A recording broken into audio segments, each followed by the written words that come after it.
Okay, well, welcome back, everyone, to the second day of the ISB Symposium on Emerging Climate Research. Together with Obe and Lisa, who hosted some of the sessions yesterday. My name is Anna Michalak, and I'm the maitre d' for this morning's session. And so, as you remember from yesterday, this symposium also serves as a formal meeting of the Delta Independent Science Board. And so, with that, I will call the meeting of the ISB to order, and I will provide an overview of the public comment process. So the public will have an opportunity to comment on each agenda item. We will not be dividing up the board comments and questions from the general audience. To make a public comment in person, participants should raise their hands, while Zoom participants should use the raised hand function. This is optional, but it'll be helpful if you state your name and organization, if applicable, when asking questions or comments. And this will also help folks online understand who's speaking in the room. And so to start the meeting, we'll take a roll call of members to establish a quorum. May members in the audience please stand up for a second just so we see you. Thank you very much. I think we'll have a couple more trickling in over time. So staff will pass around the microphone. Please state your name, your affiliation, and if you have any declarations. As you already heard yesterday, for this meeting, we have two new members joining us, Dr. Jones and Dr. Lindley. And so we welcome them again. And now to start the roll call, first, Heikala. Tanya Heikala, University of Colorado, Denver, no new declarations. Great. Kathleen Jones. Jones, NASA Jet Propulsion Lab, no declarations. Steve Lindley. Steve Lindley, UC Santa Cruz, no new declarations. I think Diane McKnight is not yet here. Is that correct? Okay, we will call on her a little bit later. I'm Anna Michalak from the Carnegie Institution for Science and Stanford University, and I have no new declarations. Obe? Jayanta Obesekar, Florida International University, no new declarations. And Lisa Wanger. Hi, Lisa Wanger, University of Maryland, Center for Environmental Science, no new declarations. Okay, and do we have any members online this morning? Okay, perfect. Inga, go ahead. Inga Werner, only DISB, no new declarations. And Kevin. Kenny Rose, University of Maryland, Center for Environmental Science, no new declarations. Perfect. And then we had two former members, Dr. Dale and Dr. Nyman, who are in the audience, or at least were in the audience yesterday. Yes, who are still in the audience today, who have finished their terms at the end of August, but are joining us again today. So in the interest of time, I won't go over the goals of the symposium a second time or the outcomes. Obe did a great job of presenting those yesterday. And so what I wanted to start with is just a really brief slide summarizing some of what was discussed yesterday, some of the outcomes of yesterday's discussion. And then at the end of that, Edmund will also provide a link to the Menti tool, where we'd like to encourage you to put in your thoughts as to what were the main takeaways from your perspective from the first day's conversation. And so now let me switch here. Perfect. Okay, so some key themes and takeaways from yesterday's discussion. Let me put this away. First, maybe starting with the scientific advancements over the last 5 or 10 years, given that really the goal of the symposium is to think about what is at the forefront of science as well as far as it goes for climate in the Delta. And so some of the things that we heard about yesterday were improved subseasonal forecasting for extreme events. We heard about better understanding of rare events driving system-wide changes. We discussed the recognition of flash droughts and wildfire connections. We heard about enhanced climate model reliability and assessment. And we heard about the time of emergence projections for low or no snow conditions. We also heard about a lot of remaining uncertainties when it comes to climate in the Delta. And so, for example, some of our speakers and panelists talked about uncertainties in the Pacific Decadal Oscillation and ENSO changes under a warming climate. We heard about dynamic and thermodynamic precipitation changes. We had an interesting discussion about the medieval drought and whether it might recur at some point in the future. We talked a lot about vulnerability of the infrastructure within the Delta system.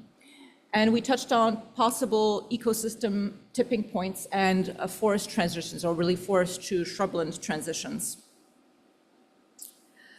Next, we also talked about potential adaptation strategies that might be effective in the context of climate change in the Delta. And so we talked about things like nature-based solutions, headwater restoration, floodplain restoration, forest management. We talked about technology integration, so things like forecast-informed reservoir operations, advanced early warning systems, and so on. We talked a lot about adaptive management, flexible planning with regular updates and trigger points. And finally, we talked about multi-benefit approaches. And so FloodMark, combining flood control with groundwater recharge was an example in that context. And then we also talked a lot about implementation gaps, and I suspect those will come up again during the panels today. And so we talked about possible disconnects between the cutting-edge science that we heard about earlier in the day and operational practices that we talked about a little bit later in the day and what might be causing those. We talked about the need for better stakeholder engagement and co-production of knowledge, about, in some cases, insufficient cross-agency coordination, limited integration of compound risks, so for example, climate and seismic and subsidence. And we talked about tool development, often lacking an end-user focus. And lastly, we also started to talk already about next steps and recommendations, and this will be a lot of the focus today, and especially of the breakout sessions that we have this afternoon. And so we talked, for example, a lot about expanding monitoring networks. We talked about developing more scenario-based planning exercises, improving science to operations knowledge transfer, strengthening partnerships between academia and practitioners. We talked about win-win interventions that would be beneficial even without the context of a changing climate. And we talked about upstream watershed management as part of Delta solutions, both in the context of drought and floods and so on. And so with that context then, what we're aiming to do in the second day is really to continue this exploration of the spectrum that goes from the leading edge science all the way to how that science is informing management in the Delta. Oh, I'm sorry. Thank you, Edmund. Okay, and so here we go. So what we'll be talking about today is, again, this further exploring the spectrum going all the way from the cutting edge science all the way to how that science is informing and is useful to management and decision-making in the Delta context. And so while we transition to the first panel, please also take advantage of this Menti link. You can either go to Menti and use the code that is at the top of this slide, or you can simply scan the QR code with your phone. And so I'll pause for just a second.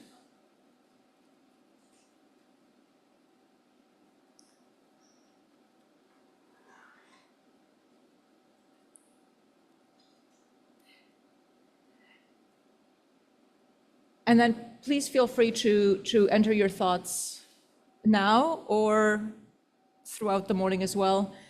And then I think we'll have an opportunity to revisit this a little bit later in the day.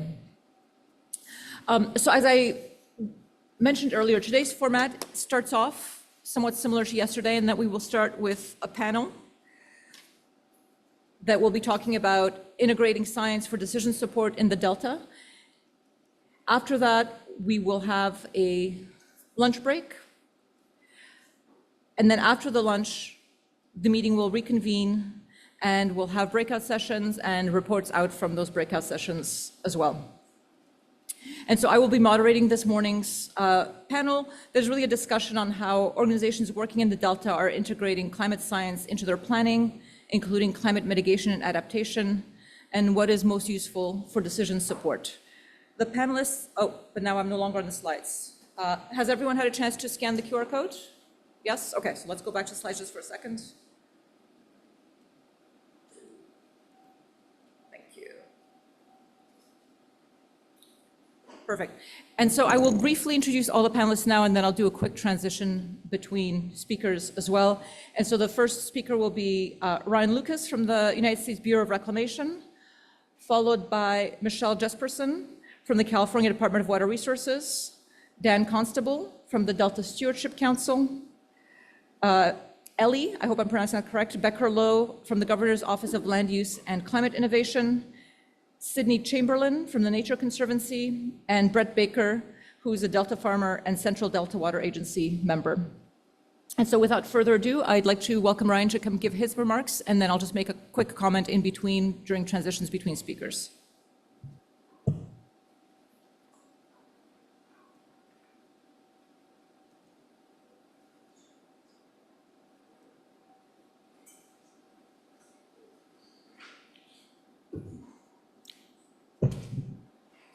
Good morning, thanks for having me today.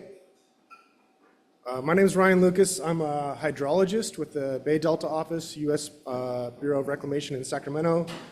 In my bio, I missed a word and it made it seem like I lead the whole BDO, and those shoes are way too big for me. The shoes that I'm currently in are probably too big for me anyways. So I'm currently the acting lead of the modeling division at the Bay Delta Office.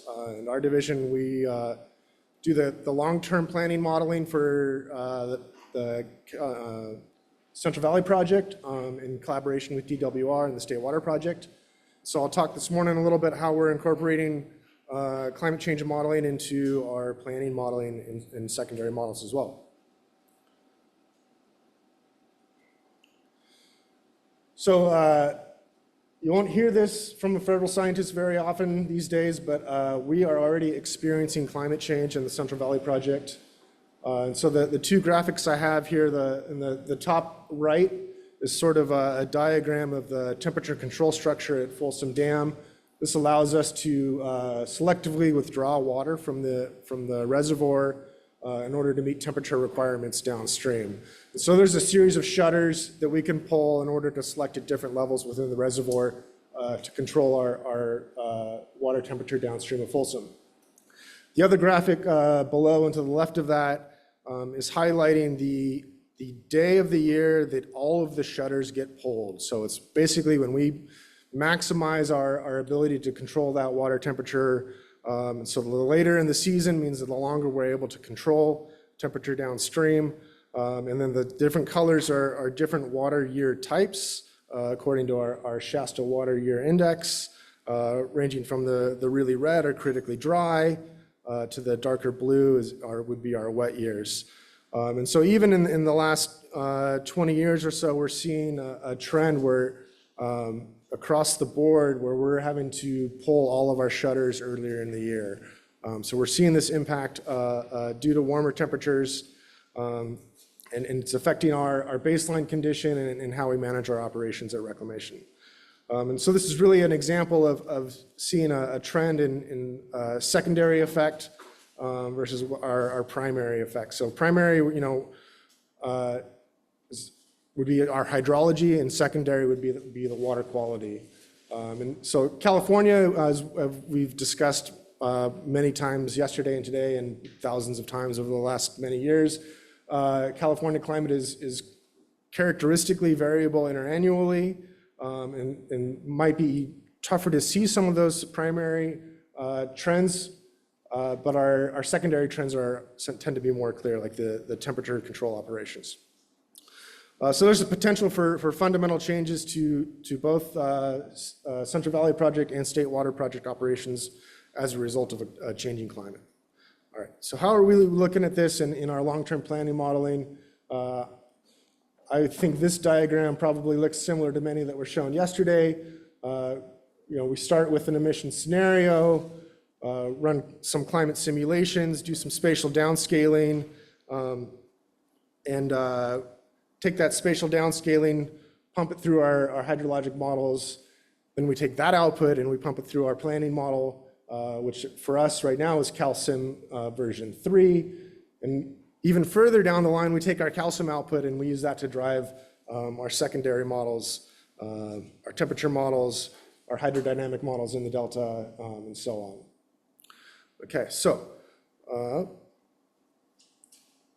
So as I mentioned, this work really centers on calcium 3 to misquote Winston Churchill, who misquotes somebody else, in saying that democracy is the worst form of government besides all the others. Well, calcium 3 is the worst operations model besides all the others. There's only 5 commands in calcium, so theoretically it should be really simple, but there are something like 8,000 linear equations that it's solving for in any given cycle. It takes about an hour and a half to 3 hours to run a 100-year simulation on a 1-month timescale. But it's really our workhorse. It's our long-term operations model. It's where we're sort of centering this workflow on. We use it to model regulatory, environmental, and contractual constraints, both on the Central Valley Project and in collaboration with DWR on the State Water Project System. It includes groundwater, sea level, and surface hydrology inputs. One challenge is that it assumes sort of some fixed constraints under a hydrologic time series. And right now we're really using a historical time series that we perturbate to adjust for climate. Okay, let's see. So here's our climate workflow. We start with our historical time series and we extend that data. So, and then do some bias correction, detrending, bring in our climate scenarios. So we use emission scenarios RCP 4.5 and RCP 8.5 and a series of GCMs that are selected from CMIP 5 and do a local downscaling to come up with a future median or a future hot, dry, warm, wet, depending on the questions that we want to ask. And we use that downscale to drive our hydrologic model, in our case being VIC models. And then we also do some adjustments of other inputs to calcium, including some assumptions about sea level rise. We have to perturbate our inputs in our evapotranspiration in our hydrology model that models agricultural use, consumptive use in the valley, and so forth. We use all that and we drive our water operations model calcium, and then we're able to look at some of the impacts through either calcium output or our secondary models. All right, so what do we need? Everything. Surprise. And what's not on this list is money, staff, time, the real resources that I worry about on a day-to-day basis.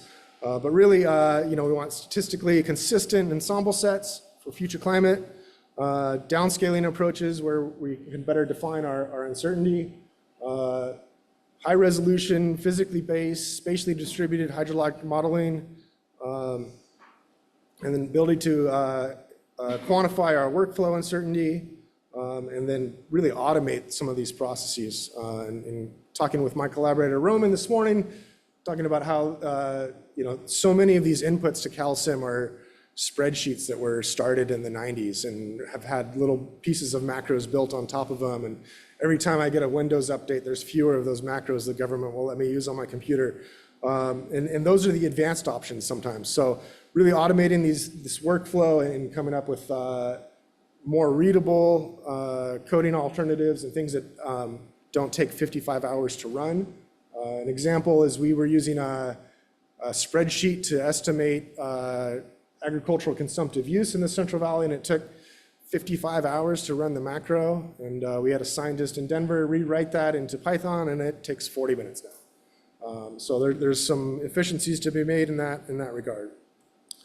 All right, next steps. More is always needed. Talking with Mike this morning about decoupling calcium from the historical record. So being able to use alternative inputs to drive or alternative hydrology to force our system rather than the historical record. Better understanding our uncertainty and how it compounds across our modeling workflow. And really growing our collaboration with the state is really important, as well as continuing to build our relationship with our contractors as well. So with that, I will end. There's a link. There's no way you can read that on this picture, but it will be available on the slides that are published after the fact. But that's our climate story map, which has not been taken down as of yet. So, And with that, I'll thank you, and I don't know if I have time for questions or if those will come later. We have time for a few questions now, and then we'll have plenty of time for discussion later as well.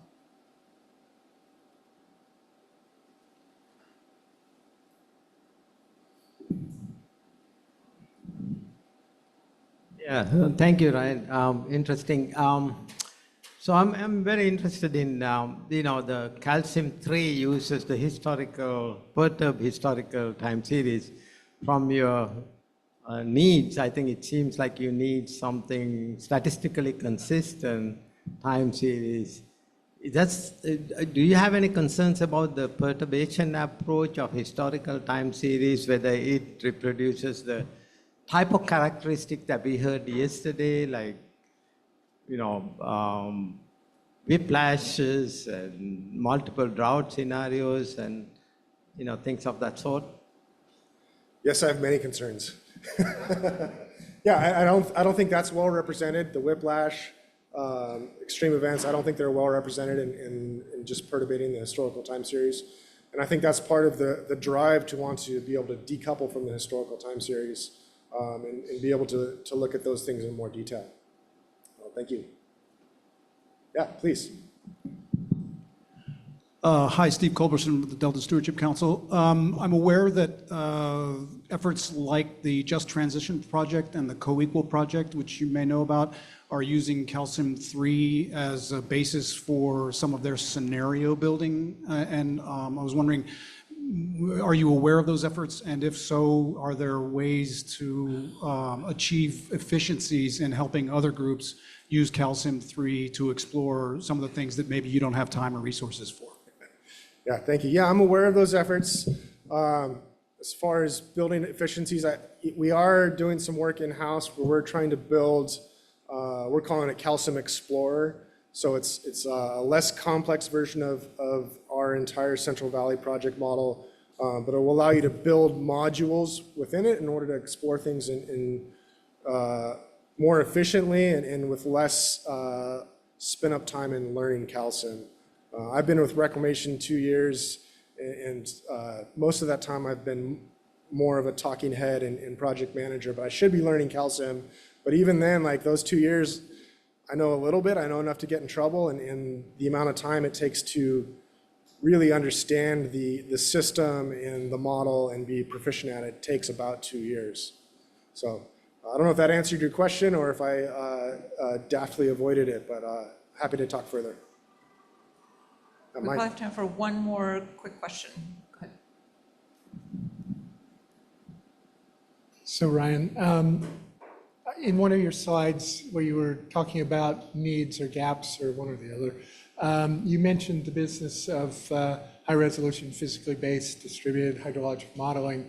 And I'm just wondering, when we worked with the Corps of Engineers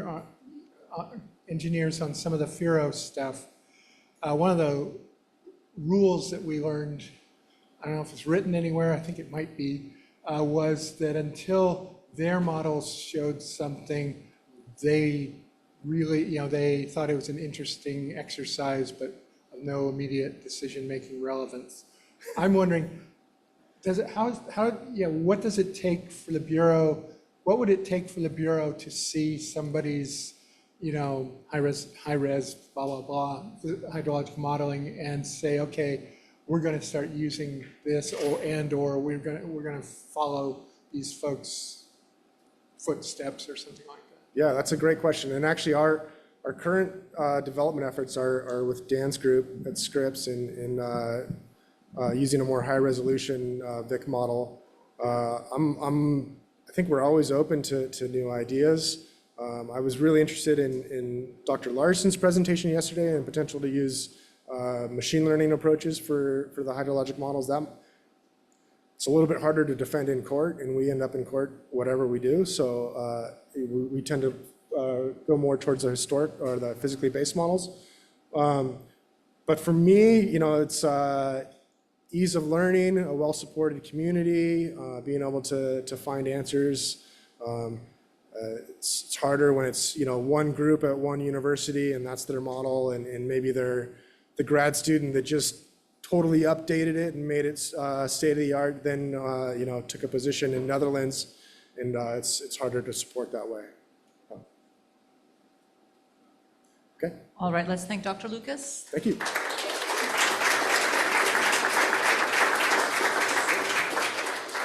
And as I said, there'll be plenty of time for broader discussion after the coffee break, before the lunch as well. And so next we have Michelle Jesperson from DWR. All right. Good morning, everyone. My name's Michelle Jesperson. I'm with the Department of Water Resources. I'm an environmental program manager within our Division of Multi-Benefit Initiatives, and I'll be focusing my talk today on how DWR is incorporating climate change and advancing landscape-scale multi-benefit projects consistent with our mission of providing reliable water supply and flood control for the state of California. Okay. Is that the wrong button?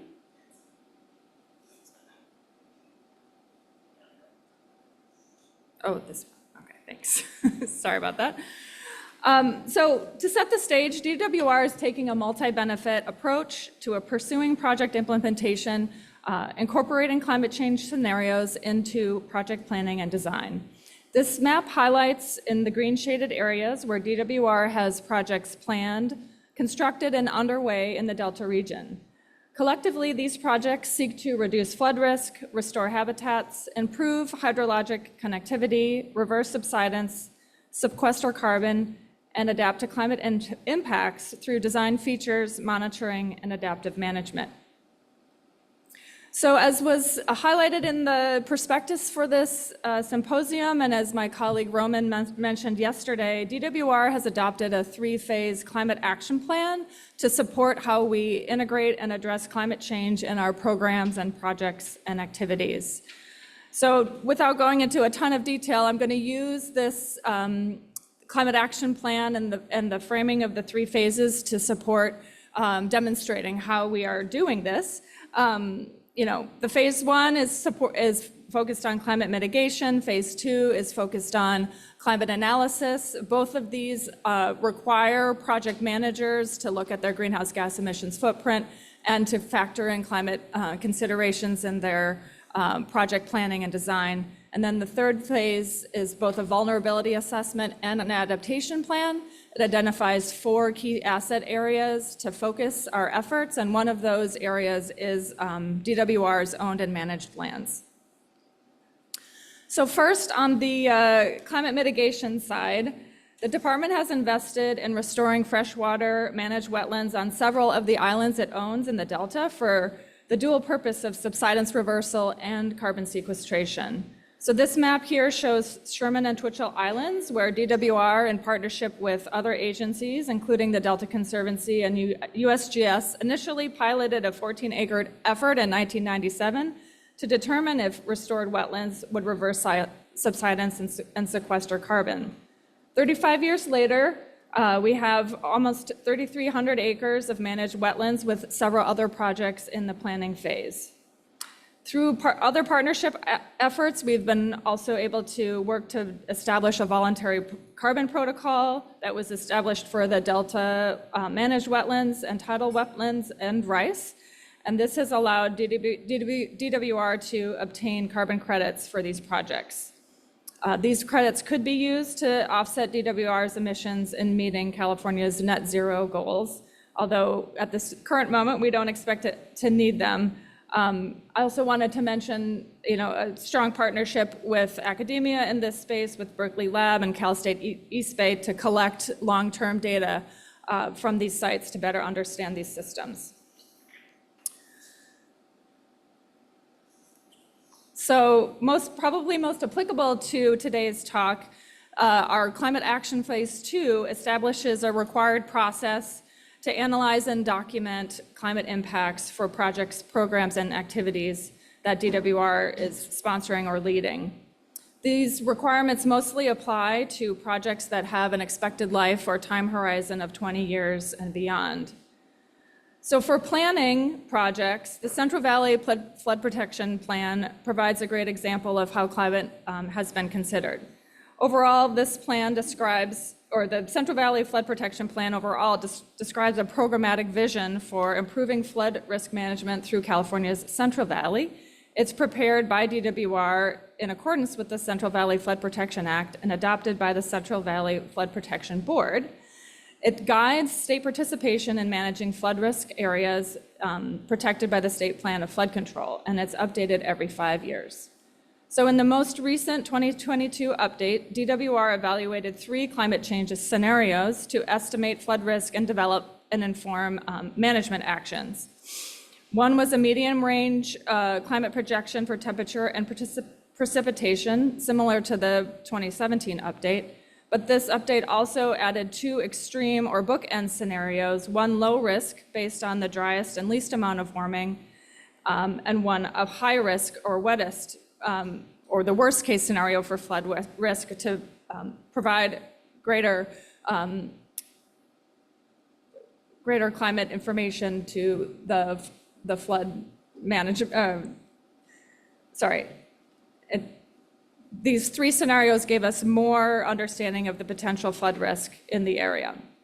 So the CVFPP climate modeling is then used to inform our recommended actions for flood risk reduction, where we have drilled down into further detail on local projects that can be implemented. So I will move towards talking about several projects where this is taking place. So the Lookout Slough Multi-Benefit Project is an example of a recently completed project that integrates climate considerations.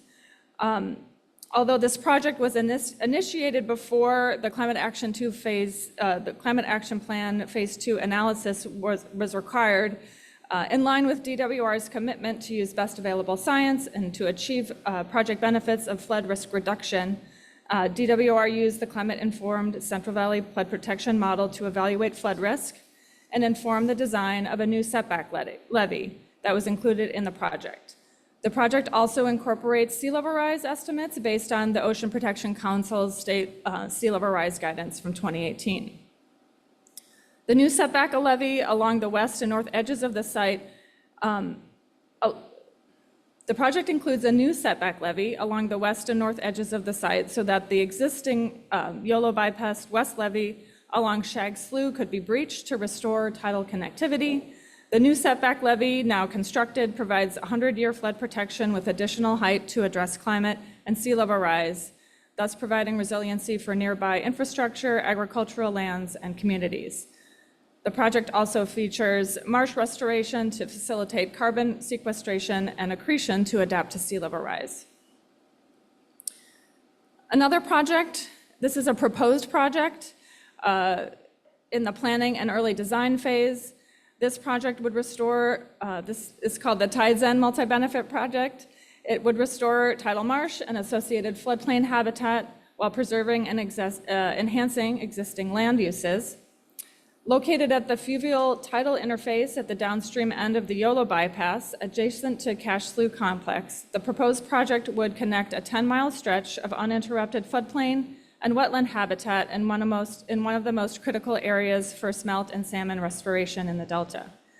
To address climate change, the project uses a 100-year flood event with sea level rise and precipitation projections from the Central Valley Flood Protection 2022 update, as described previously, to inform planning and design. Another project I'll highlight quickly is similarly a proposed project, the Little Egbert Multi-Benefit Project in early planning and design phase. This also seeks to reduce flood risk and restore habitat. To address climate change, the hydrodynamic wind, wave, and sediment transport models that are being used incorporate 100-year flood events, and they're being used also using the OPC's sea level rise projections.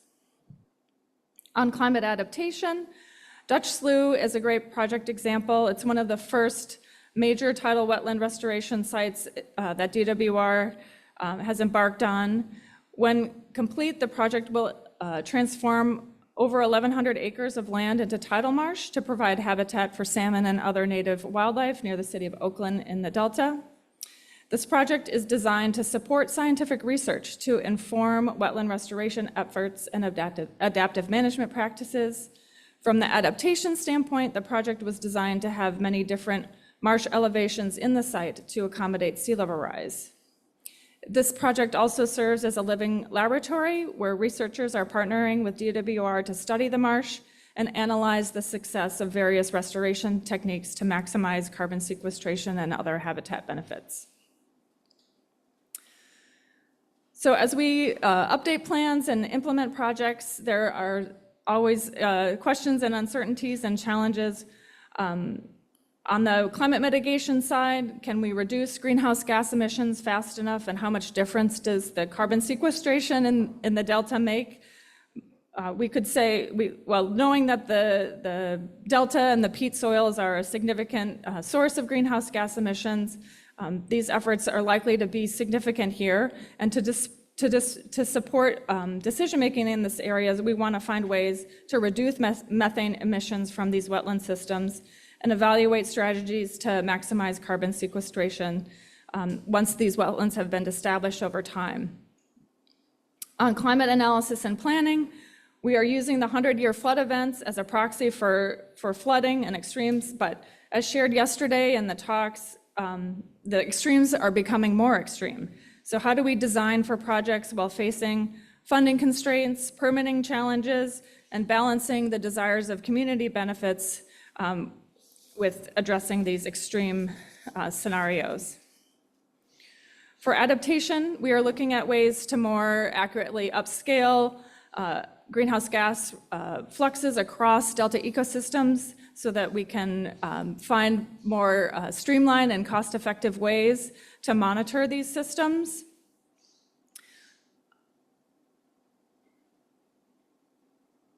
Oh, I'm sorry, I didn't advance the slides.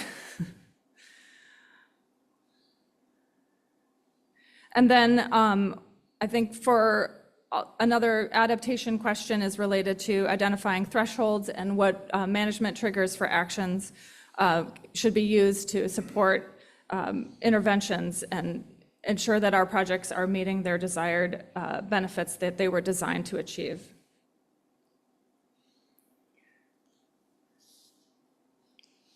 So one of the questions that we were asked to talk about is, are all these efforts enough to build resilience? I just wanted to frame in the bigger picture, the Delta has a goal of restoring over 60,000 acres to support improving the ecological function of the Delta. DWR's current commitment, we've completed about 33,000 acres of restored habitats in the Delta, and we're working towards reaching a target of over 37,000 acres by 2030. But as we've talked about, funding and the time it takes to implement projects is a challenge.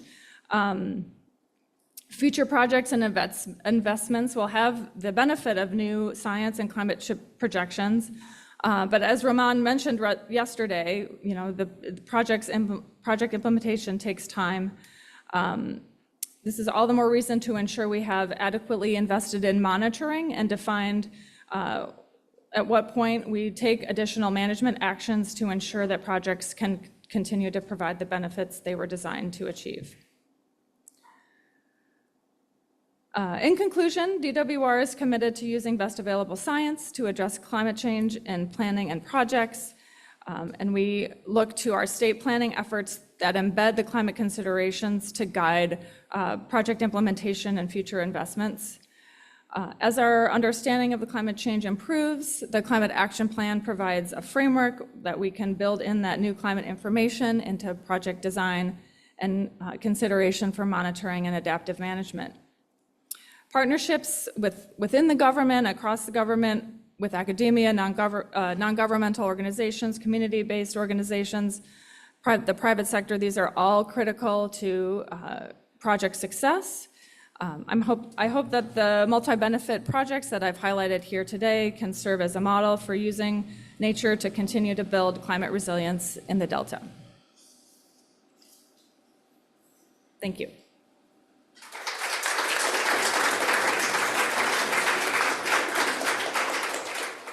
Thank you. We have maybe 1 or 2 minutes just for a couple of quick questions, and then I'll transition.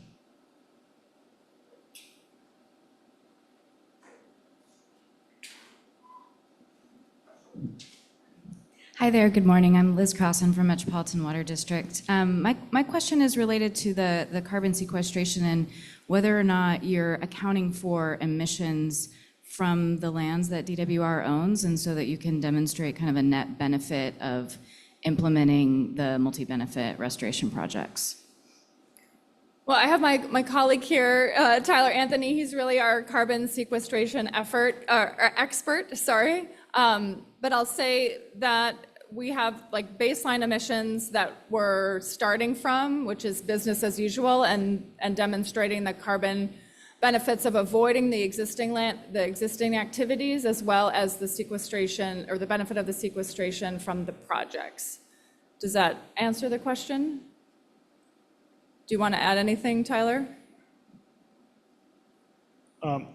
Under our CAP 1 plan, we do not quantify land-based emissions in our total greenhouse gas emissions budget, because that's not typically considered under,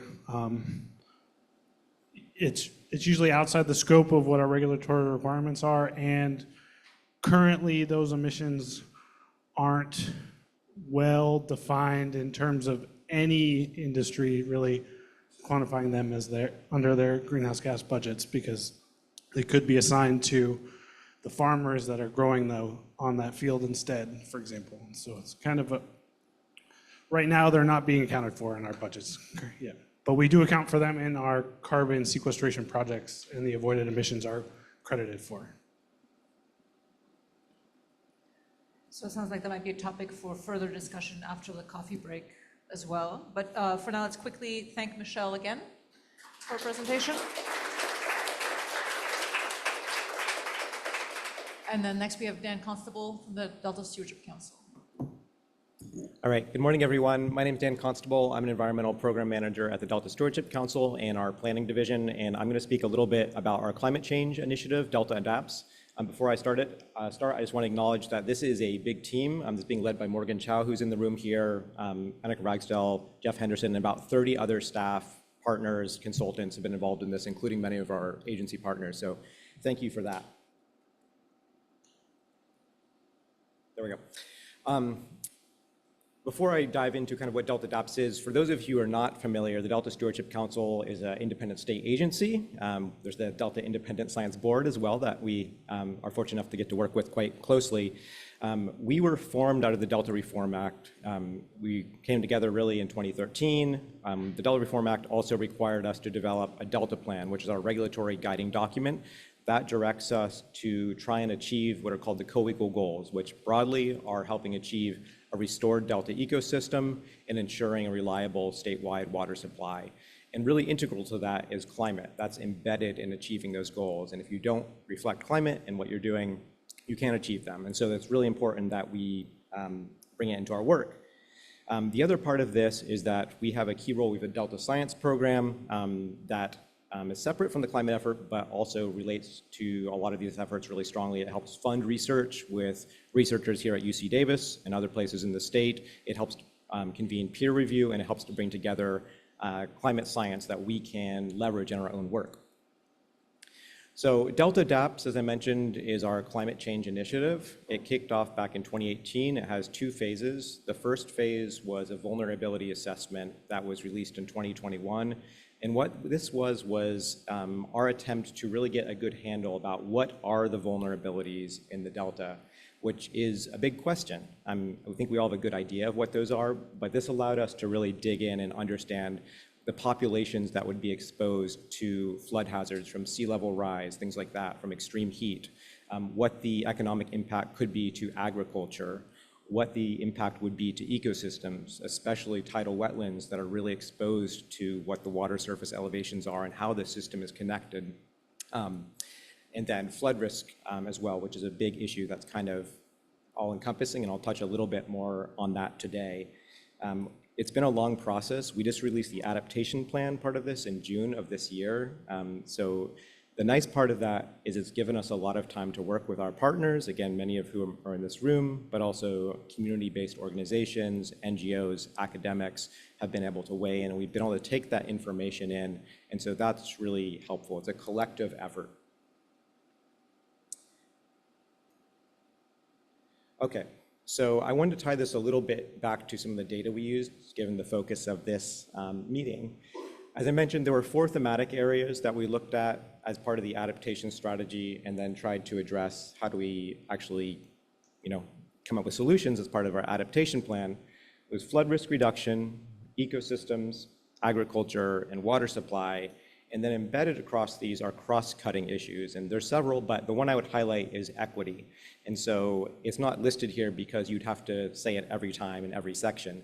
But that's a key issue, is how do you reflect equity in climate decisions? And sometimes I think we think of those as separate issues, like let's just move fast and solve the climate issue, the physical issue. But if you don't think about the human issues, I don't think you can really achieve that. And so that's been a key effort as well. Because of our capacity and the timing to make this happen in a reasonable period of time, we tried to leverage existing data whenever we could. And so this is using a lot of the data that's been mentioned yesterday, things like precipitation data from CalAdapt, local downscale data, heat came from there, extreme heat as well. We used existing models, things like CalSim, DSM2, models like that whenever we could. There were a few areas where we felt either there wasn't existing data or the data just wasn't up to date. So I'll talk about that in a minute, but there were a few areas where this kind of idea of there's new science coming out, it's great. So if you are developing new science, you can share it with the community. This allows us to update our work, so that's really important. So don't worry, I'm not going to go everything on this slide, but just listing out our 4 thematic areas. Thematic area on the left, some of the key data sets we used, and then I just want to highlight a couple uncertainties on each.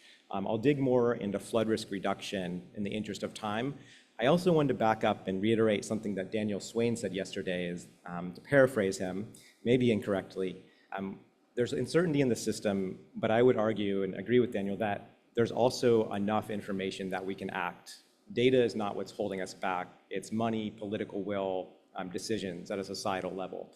And so yes, there is uncertainty, but we don't need to wait for new data to make some of these decisions. So just in the example of flood risk reduction, and I'm going to go forward just for a second. Again, I think everyone here is very familiar with the Delta, but just to kind of show it again, there's a picture in the Delta. You can see on the left, the water is higher than the land, which also was said yesterday. This is our key existential issue.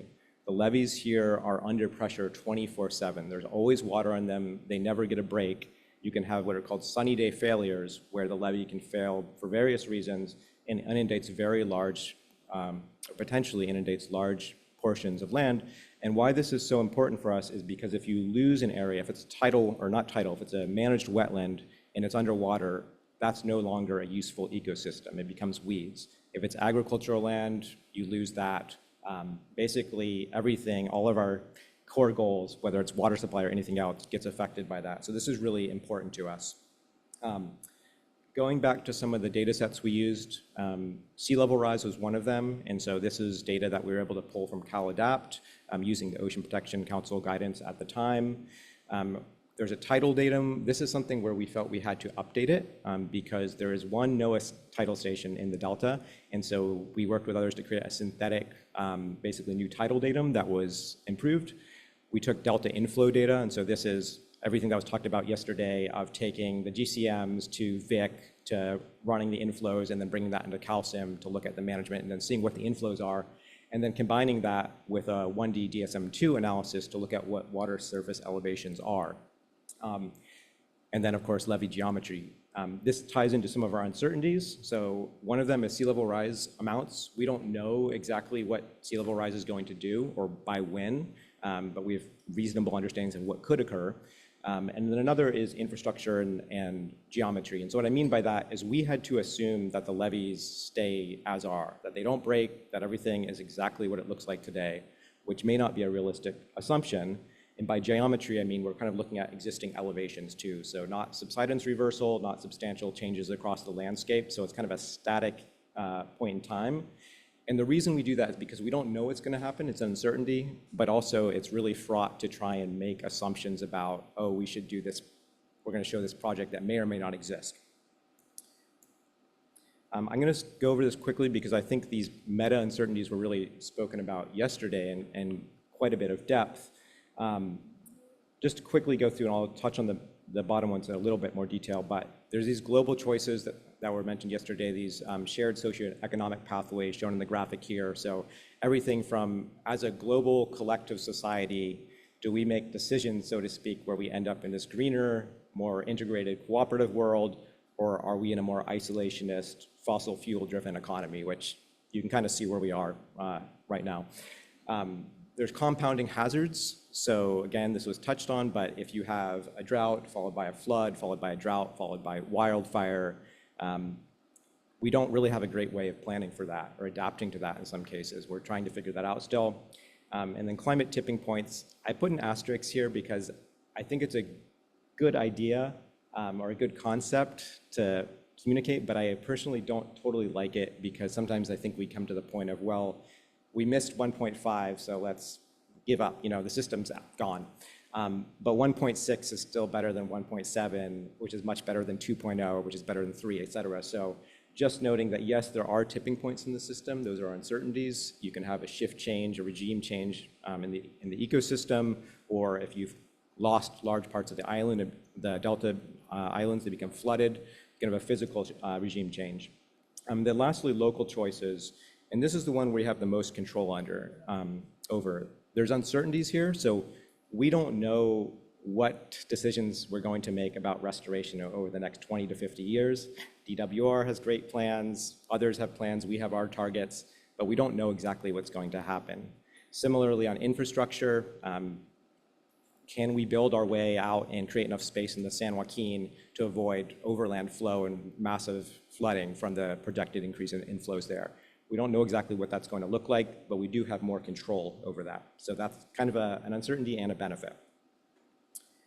And so to dive a little bit back more into what Delta Adapts does to try and address these, this is just kind of a screenshot from one of our info sheets on flood risk reduction. And what it's showing on the left here are just a couple example vulnerabilities that were identified under our vulnerability assessment. And so one is basically hydrologic variability leads to increased flooding. So that weather whiplash, you get these really intense concentrated periods of inflows, can be combined with sea level rise, more flooding. And then we have over 1,100 miles of levees in the Delta. They were designed for historical systems. They were not designed with climate change in mind. And some of them are in not as good condition. Some of them don't have as much freeboard, meaning they don't have enough, the water gets close to the top. And so for each of these, we have a set of associated strategies, basically things that we can do to address that. Those are listed on the right. What's not shown on here, in the interest of space, is under each strategy, there's a series of actions that are more specific. So how do you achieve this? And so just as an example, at the top one, there's develop climate-informed understanding of Delta flood dynamics. So this is essentially modeling, and we'll get into this in a minute. How do we better understand what's actually happening in the Delta? How can we model this under future conditions, recognizing that the inflows are not what we've seen in the past? So this is a lot of the projections, but also looking at a higher resolution version of that. And then down at the bottom, manage and expand upstream water storage capacity. So yes, this could be dams, but to touch on what Mike Dettinger said yesterday, actually, many of the opportunities we've identified are upstream. Some of the best opportunities are outside of our area of jurisdiction in the upstream watershed. And so one of our actions under this is mountain meadow restoration, which may seem very different from anything in the Delta, but that is a great opportunity to shave some off of that flood curve and also have a lot of co-benefits for the state. So some other ideas of how this kind of comes into action. We're hoping that Delta Adapts will help align our adaptation priorities. So for example, through coordinating implementation across various agencies and various partners, we'd like this to act as a framework, kind of an agreed upon baseline document that we're using, again, that feeds into some of that coordination. And then this is a really important one, is to highlight the need for investment. So as part of Delta Adapts, it has some cost estimates, of what it would take, we think, to achieve the actions we've identified.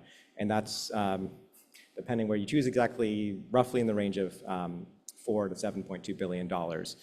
There's some wiggle room around there and some assumptions there. But I think that's helpful to highlight kind of the order of magnitude of what you might need, and then also bring people together to think about, okay, that's a lot of money, but not that much in some ways. How do you make that happen? Where do you get that funding? Okay, and then wanted to give you a couple sneak peeks. So we're working on an online dashboard. I know this is too small to read, but to talk you through what it's showing is on the left kind of columns where there's not as much shown there, those are thematic areas. So that's reads Ag-1. It's one of our agricultural strategies. On the right, or middle rather, there's a bunch of actions. So it identifies all these specific actions. And on the right, there are ways where you can filter by, if you're an agency or you're just interested in what's happening, you can filter by co-benefits. If you click on them, it will show you everything related to that. You can filter by yourself. If you're an agency or identified, we have these what are called leads, which are kind of the key organization to help make this action happen, and partners. So there's a lot of partners listed as well. And so I think what most people are interested in usually is, okay, what does this mean for me? So you can just filter by this and it will show you that. This is going to come out next week. It's being released. If you're interested, our contact information is on the end. You can get a chance to play around with the public version of this, which is coming soon. So that's great. And then another example, tying it back to what I was noting about flood risk reduction, what this image is showing in the nice yellow grid there is a two-dimensional mesh from the boundary conditions out in the Pacific up into Sassoon, and then there's a nice detailed mesh and Yola bypass. The delta is circled because we don't have a very good hydrodynamic base there. We use a one-dimensional model for the most part. There have been efforts, there are some more limited 2D models, but we don't have a great way of knowing what happens if water overtops in an area, understanding what's happening within the channels. And that's really important because right now those one-dimensional models assume infinite levees. So they assume as the water level goes up, all the water stays in the channel. You have 10 feet of sea level rise, it's still in the channel, which is obviously not realistic. And so we're working right now to see if we can bring together a consortium to help make this happen, to help ideally fund this to people who would use it. Sorry. And then lastly, wanted to highlight, this is just still kind of an idea. What this slide is showing is work done by Tara Posey, who I think may be in the room or was here yesterday as part of her PhD. She's now working, helping the Delta Stewardship Council in another role.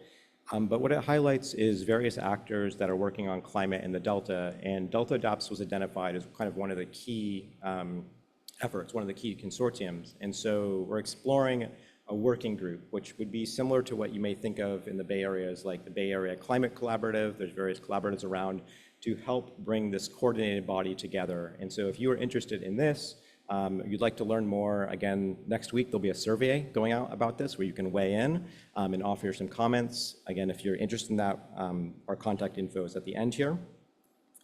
And then the last slide is I wanted to back up and tie this into state efforts. So this Delta report shown here at the bottom is we're working on a report for California's 5th climate change assessment.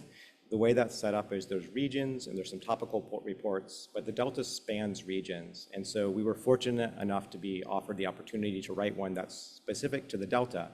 And feeding into that is the work we've done from Delta Adapts. There was the State of Bay Delta Science that was mentioned yesterday by Maggie.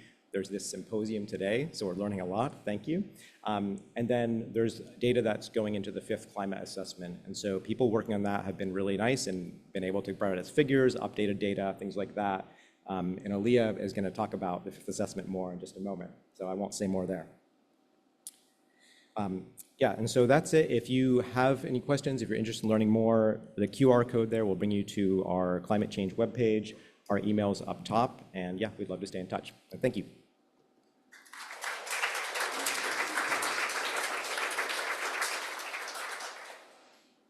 And I see that Dan has self-policed, noticing he took up all of his time. And so if you have any questions for Dan, please hold them to the session after the coffee break. But thank you so much.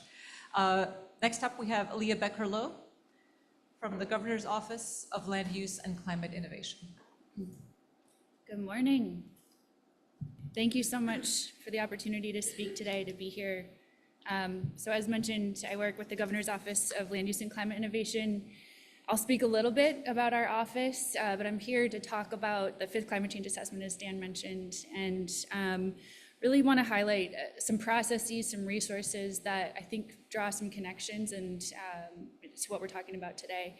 I also want to provide the caveat that I'm not a climate scientist and I'm not a modeler, but I have the pleasure of working very closely with a lot of experts in the development of the state's climate change assessment, and we're collectively compiling this incredible suite of resources that help us understand our climate future and apply that in ways that are meaningful and help us build a more resilient outcome for the state.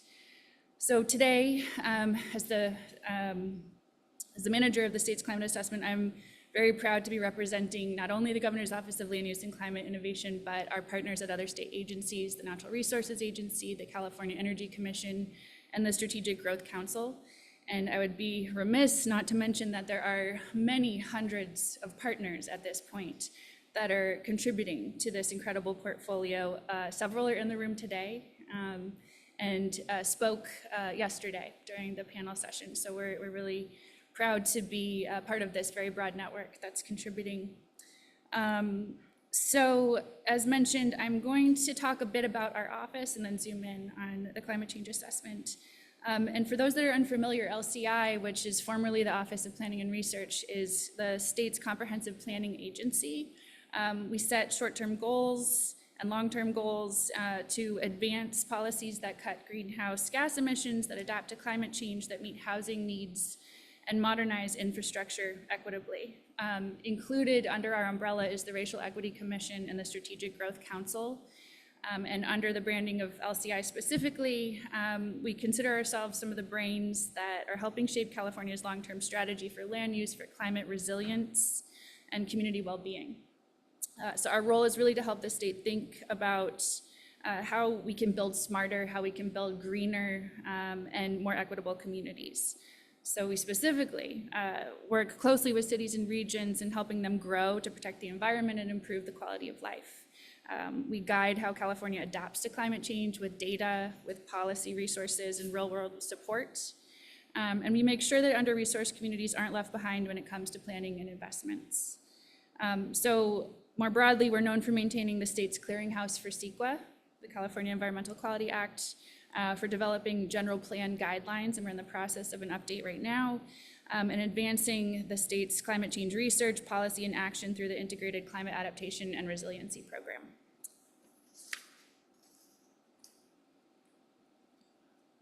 And so a few exciting developments are underway. I want to highlight several resources that are forthcoming. I'll talk more about a couple of them in a moment, but we are right around the corner from launching what we call the Vulnerable Communities Platform, and this is a resource that compiles a number of data resources, including climate scenarios, social variables, and other existing tools to help us understand what makes communities vulnerable across the state, and is really intended to be a decision support tool that helps us interpret that information and make decisions about investments, plans, and how to prioritize action.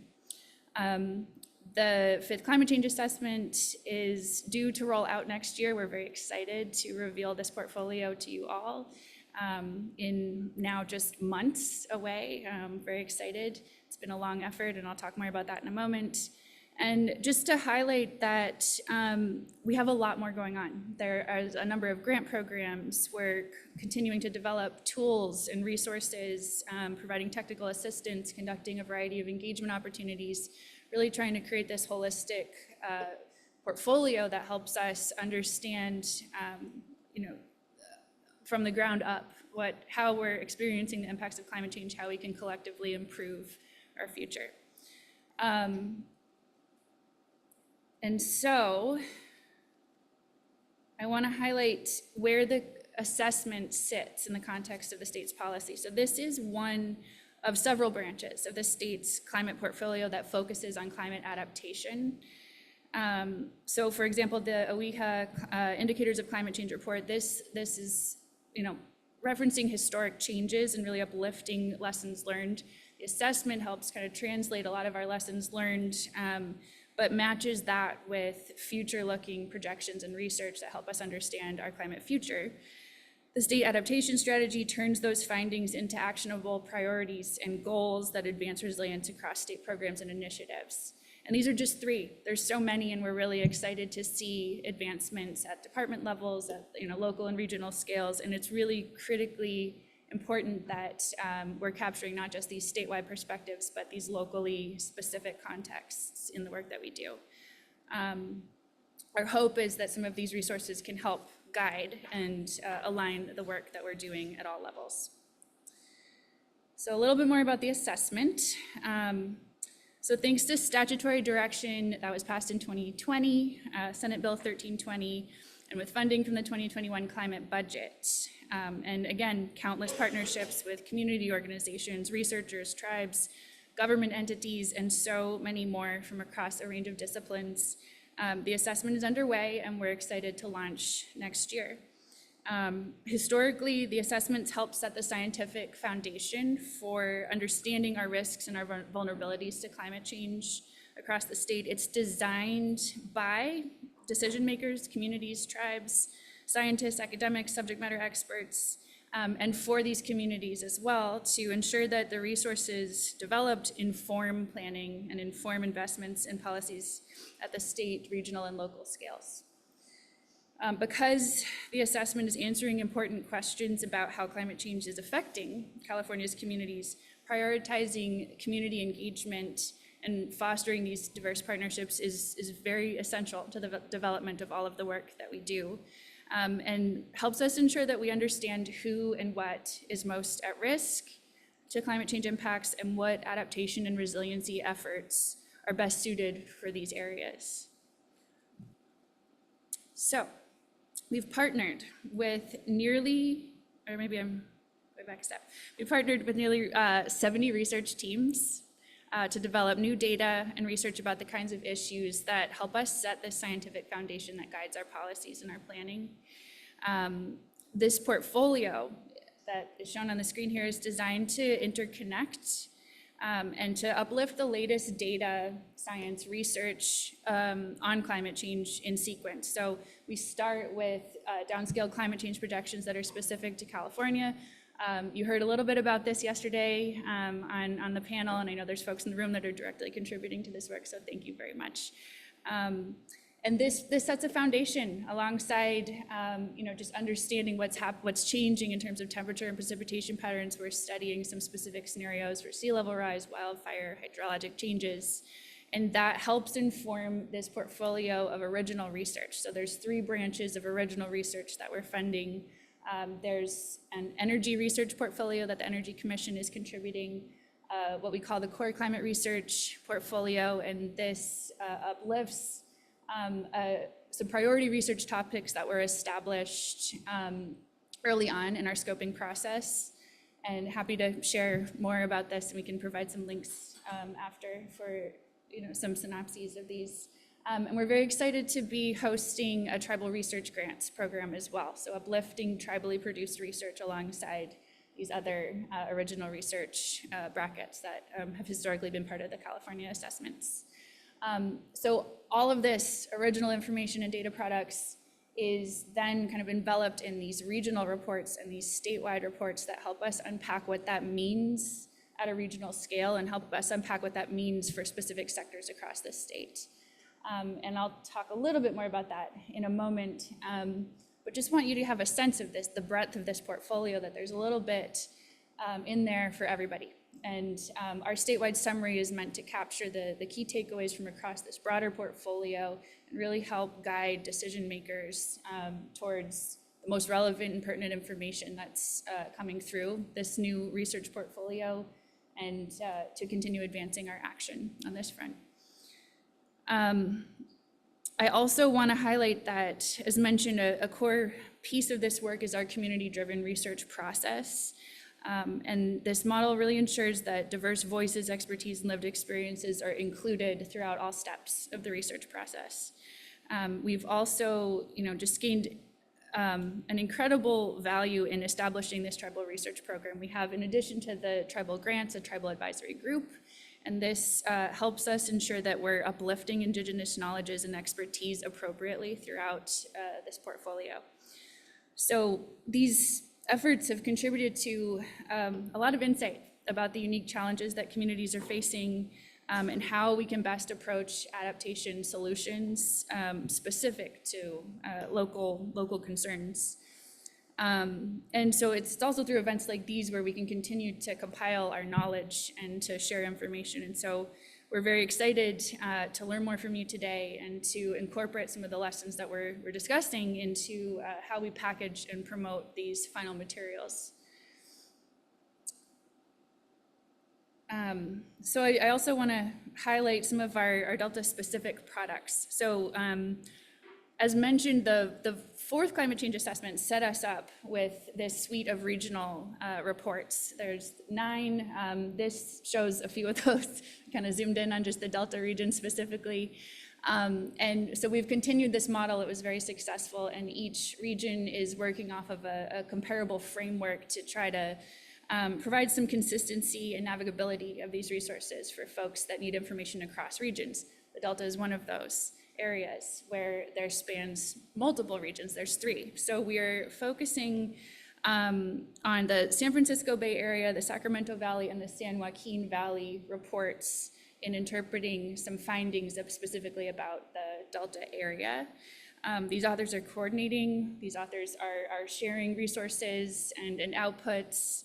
And we also felt that it was really important to call specific attention to the Delta itself. So as Dan mentioned, very grateful for working very closely with the Delta Stewardship Council to uplift a specific report about the Delta region. And this will do a much deeper dive, as he mentioned, into some of the challenges that are being experienced, but more importantly, some solutions and opportunities to improve our resilience in these areas.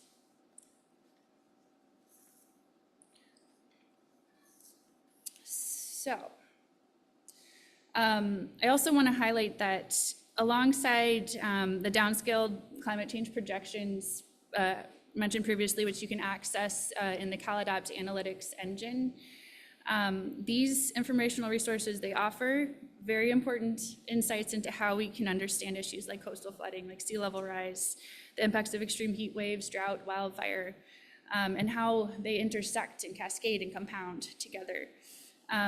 They also offer crucial analyses for how impacts affect our natural built and social systems, with a specific focus on impacts to vulnerable communities.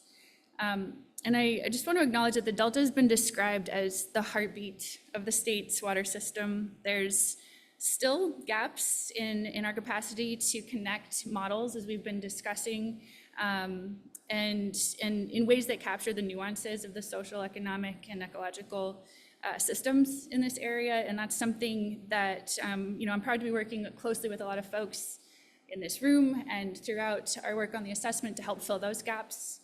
And just to say that part of our work is not just to synthesize these resources that provide meaning from our regional context, but also to create a roadmap for the future. So it's helpful to understand what we still don't know.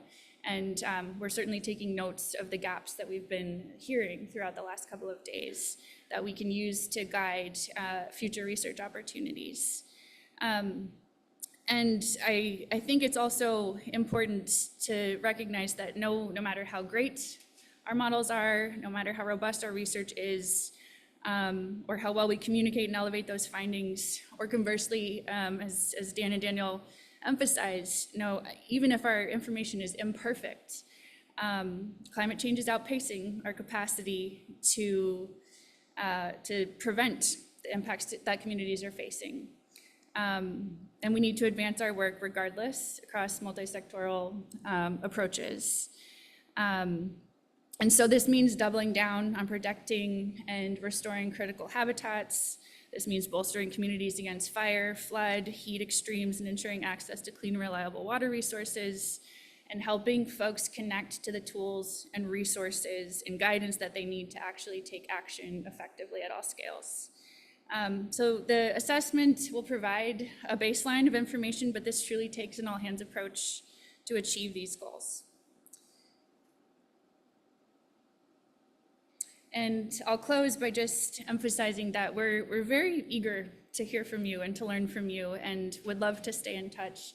There's a few ways that you can reach us and learn more about our program on the screen here.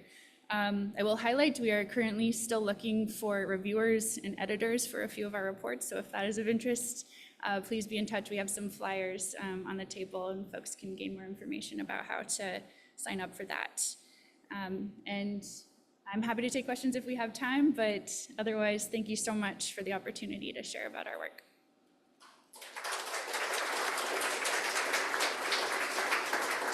Thank you, Aaliyah. I think we have time for one question if it's a quick one. If it's more of a longer discussion, then let's leave it to after the coffee break. Any very quick questions? We have one online. Great. This one's from Deirdre Desjardins. Her question is, how can we get recent federal research and polar shifts in atmospheric rivers, October 2024 and March 2025, into California's climate assessment? How can you say it again? How can we get recent federal research on polar shifts in atmospheric rivers into California's climate assessments? Sure, that's a great question. So I will say that our author teams, and as mentioned, we have 70 author teams that are currently working to compile, some very technical research in these regional reports and statewide reports.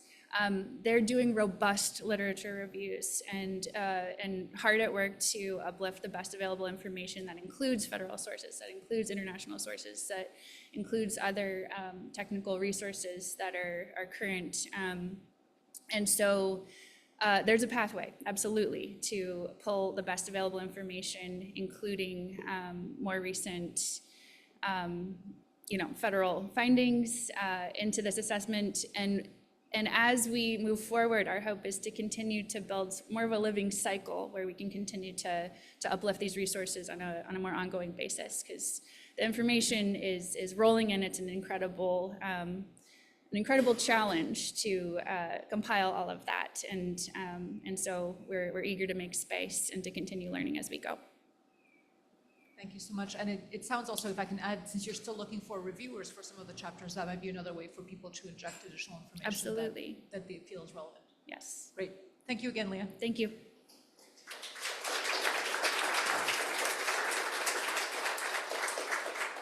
Next, we have Sydney Chamberlain, I'm sorry, from the Nature Conservancy. Perfect. Hi, everyone. Thanks. It's really great to be here. I'm really excited to have the chance to talk to you all. My name is Sydney Chamberlain. I'm a project director with the Nature Conservancy. And before I go to the next slide, I feel kind of bad that my name is the only one on this slide because, as others have noted with their work, we often are doing this work in big teams. And I work with a really strong and awesome team who contributed to this work today. So very much a team effort.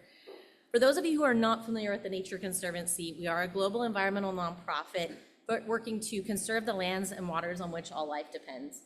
And of course, biodiversity loss and climate change are huge threats to our mission. So we're working on all fronts to address those issues. We are a large organization. We have more than 4,000 employees globally. Close to 1,000 of those are scientists. Here in California, we have more than 300 people who are working on these issues. So again, it's a big team. And while science and demonstrations are a key cornerstone of our work at the Nature Conservancy, I wanted to point to a couple other things we do, because we really have 3 strategic pillars that guide our work. And actually, several of the other speakers have sort of nodded to some of this. So Michelle Jesperson noted in her talk how important and critical partnerships are to implementing projects. Dan noted in his talk that it's not just data that limits our action, right? It's political will, it's access to funding. So the 3 strategic pillars that guide our work at the Nature Conservancy in California are strategic partnerships, are developing policies and incentives, and science and demonstrations. And in this talk, I'm going to kind of keep things at a high level because in my work as a project director, I think about all of those pillars. So I'm not going to get really technical in the science, but we'll do my best to kind of share a high-level picture of the way we're thinking about climate change here in California. And so just from that big picture perspective, we really think about this from a land use point of view. And it's obvious to everyone here that when you think about biodiversity loss, land use is a game changer. But of course, that's true for climate change too. And we know that globally, our natural and working lands across all different landscapes, forests, grasslands, shrublands, wetlands, et cetera, those lands store the equivalent of nearly 350 years of fossil fuel emissions. And that's a tremendous amount of carbon that we really cannot afford to lose. and yet we risk losing it.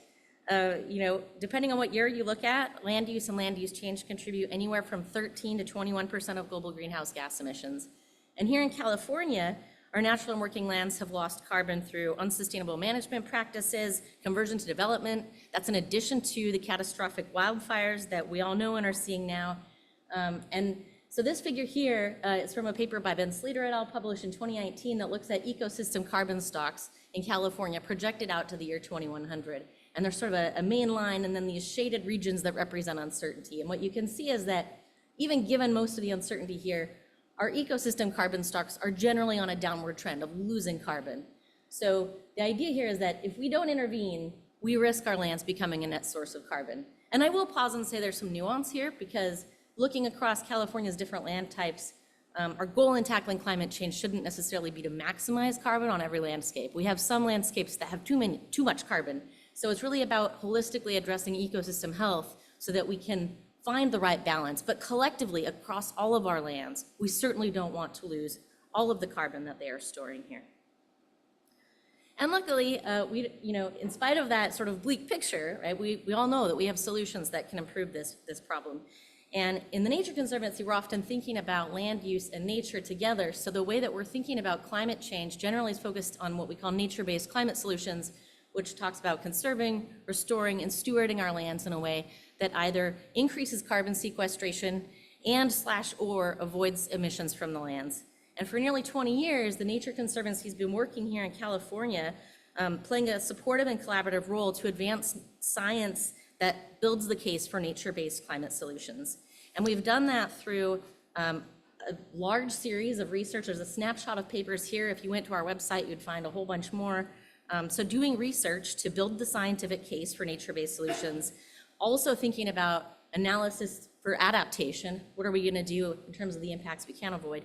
And as we've developed this research and done these analyses, we've often consulted and partnered with other NGOs, with state agencies and other partners to build understanding and support. And all of this collaboration and collective action has helped to motivate the state and other partners to take action, including recently, Earth Day 2024, the California Natural Resources Agency releasing new nature-based climate targets for California. There's our 81 different targets that have nature-based solution targets across California's landscapes, including in the Delta.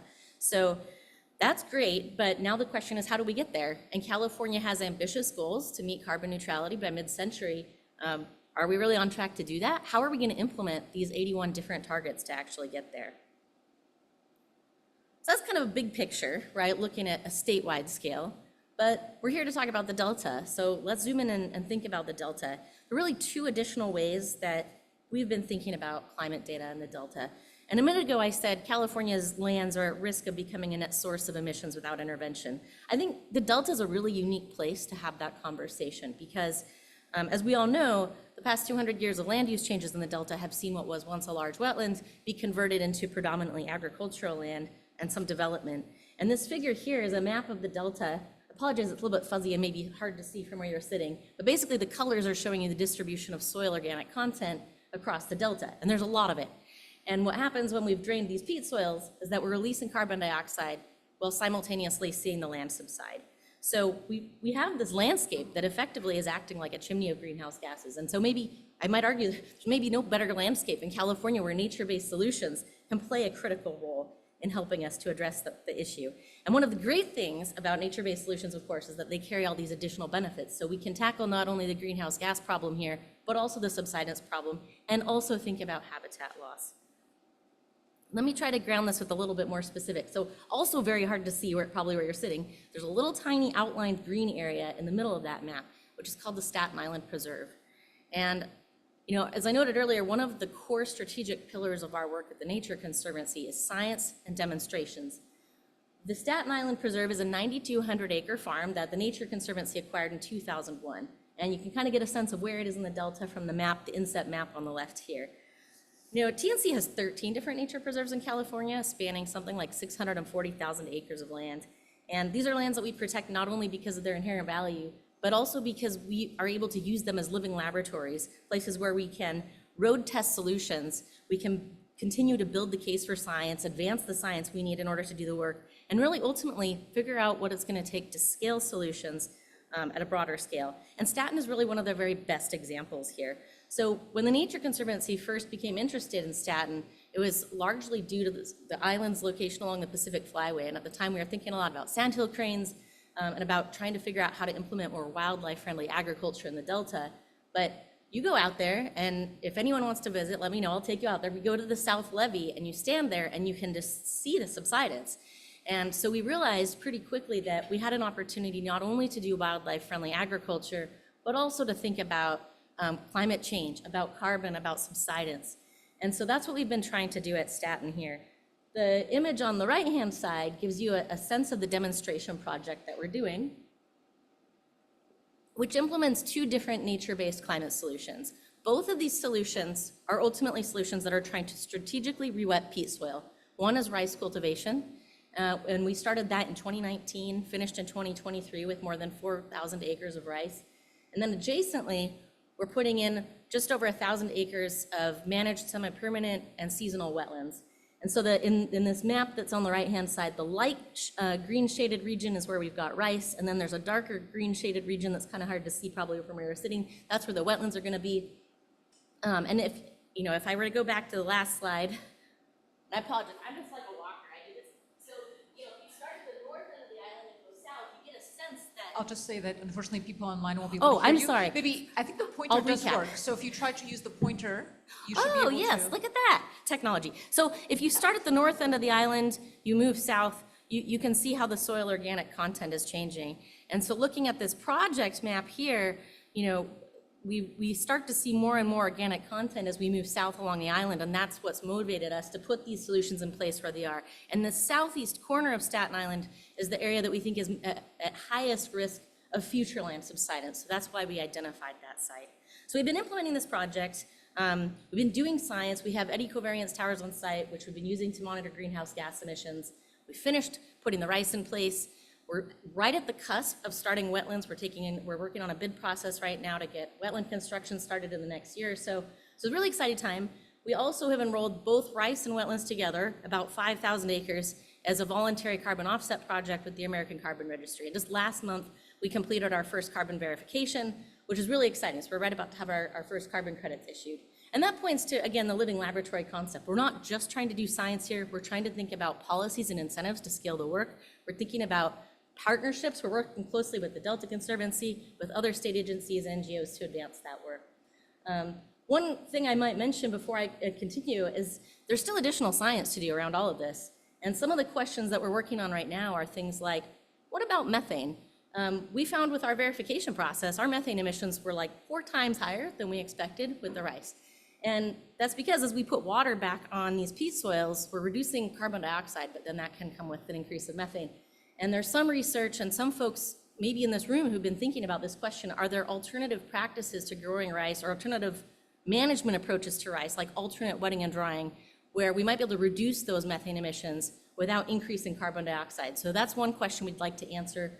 We're also interested in something called walking wetlands, which is a notion that the US Forest Service has looked at further north in California, sort of the idea of as farmers rotate crops, let a field fallow and become a wetland for a while. And that can actually have surprising benefits for agriculture, but we don't think anyone has quite figured out the science of what that looks like in the Delta yet and what the benefits are. And yet, from where I sit, thinking about how do we hit 60,000 acres of Delta wetlands, we need to figure out how we're gonna get more wetlands in place. And if they can't be permanent wetlands, are there benefits from using walking wetlands? Or can we start using walking wetlands to build support for wetland restoration in the Delta? So those are some of the questions that we're thinking about at Staten Island. But then this whole living laboratory concept brings me to a second key way that we're using climate data in the Delta, which is to understand and plan for climate vulnerability on TNC's preserves and also lands that we manage. And like I said, we have 13 preserves in the state, 640,000 acres of land. So we really have a lot to think about on different landscapes. There's also lands we manage that we don't own. And so what we've done to try to assess this is using kind of a traditional vulnerability framework, which you can see on sort of the left-hand side here. So this framework, we're integrating exposure, the magnitude and rate of a change of a species or system is likely to experience, with sensitivity, so a species or system's innate characteristics to tolerate change, along with adaptive capacity, the ability of a species or system to cope with climate change impacts with minimal disruption. And we use those, integrate them together to come up with an assessment of vulnerability, so the susceptibility of the conservation value of the preserve or the land to the negative effects of climate change. And what we've tried to do here is actually not just think about sort of this side, but also thinking about refugia or sites less severely or frequently exposed than surrounding landscapes. So thinking about, as these impacts of climate change are happening and species have to migrate or move, where are the places that can provide that refuge? So what we're doing is we're taking these things together, and let me just kind of try to illustrate how we've been doing this. Starting with exposures, we use data for 3 drivers for exposure, which are climate, water availability, and fire. And I'm not going to get too into the weeds on the technical piece of this because I really wanted to keep this at a high level. Happy to connect you to our science team who can really elaborate more on the data behind these. But ultimately, we tried to prioritize existing publicly available statewide data sets that were created in the last 10 years. And this ended up being 42 different data sets, 14 of which are related to future climate conditions. And we tried to include a range of climate futures that bracket both a hot, wet versus a hot, dry scenario. And for each of these exposure threats, what we do is we come up with a vulnerability score and a refugia potential score based on what we had on the last slide. And so you can see this matrix here where we have on one axis vulnerability, and on the other one we have this refugia potential. And so what we do is come up with basically a dot that's going to go somewhere on this matrix where maybe you have very high vulnerability, or perhaps medium or low, or maybe you have medium refugia potential, and so on. And so this is a framework that has really tried to take advantage of the wealth of data that's out there. There's a lot, and thinking about the complex process of how we synthesize these data into a framework that land managers and stewards can respond to. So let me try to give a more concrete example. We used this approach for a set of lands that the Nature Conservancy manages at the Cosumnes River Preserve. And so if you kind of follow along on, starting maybe on the left-hand slide here, for climate as an exposure threat, we end up doing the assessment, and it's probably a little bit hard to see where you're sitting, but vulnerability is sort of in this high area, but we have low refugia potential. For the exposure threat of water availability, we end up having high with adaptive capacity for vulnerability and high refugia potential. And then for fire, fire's a little bit different. We don't have a refugial score for fire because for that exposure threat, we weren't able to come up with a satisfactory way to try to measure it using the public data sets we had in the time span that we had to do this work. But we do end up having a vulnerability score. And what we do is we take these scores and we can compare them to the other lands we manage or the other preserves that we are working on. So ultimately, this is not an absolute kind of score as much as a relative score, but the idea is for us to create these assessments to help inform how we are stewarding and managing the land. So the goal is to take those scores and ultimately translate them into management actions that our land stewards and our land managers can use. And so inside this matrix here, you see there's kind of 4 colored boxes where you can focus on reducing vulnerability and enhancing refugia potential. Or maybe you're focused on enhancing regional refugia potential, addressing specific site impacts. This bottom box is addressing site-specific impacts. So there's these different boxes, and the point of the boxes is being able to map management needs to management actions. And in the interest of time, I didn't want to go too much more in depth, but from all of this, we ultimately have a menu of adaptation actions that we developed for each of our preserves. And what we're doing is working with TNC's land stewardship team as part of their process team to integrate these scores into the way that we are managing our lands. So that was a lot of information to throw at you in a very short time scale. But I wanted to just kind of end with a question that we've been thinking about, and actually that I think kind of connects to some of what I've heard other speakers mention today. Dan mentioned in his talk kind of this notion of compound hazards for vulnerability. And we've really been thinking a lot about that. Like, kind of the bigger picture, how does climate vulnerability impact the potential of nature-based solutions in the Delta? And thinking both about the Delta specifically, but also about things like, upriver watershed management or drought conditions or something happening in a different part of the state. So that's something we're kind of starting to think through. We have a lot of big questions, but maybe just a food for thought. And anyway, I'm really happy to have had the chance to talk to you all today. If there's time, I'm happy to take questions, but if not, it's been a pleasure and happy to chat afterward.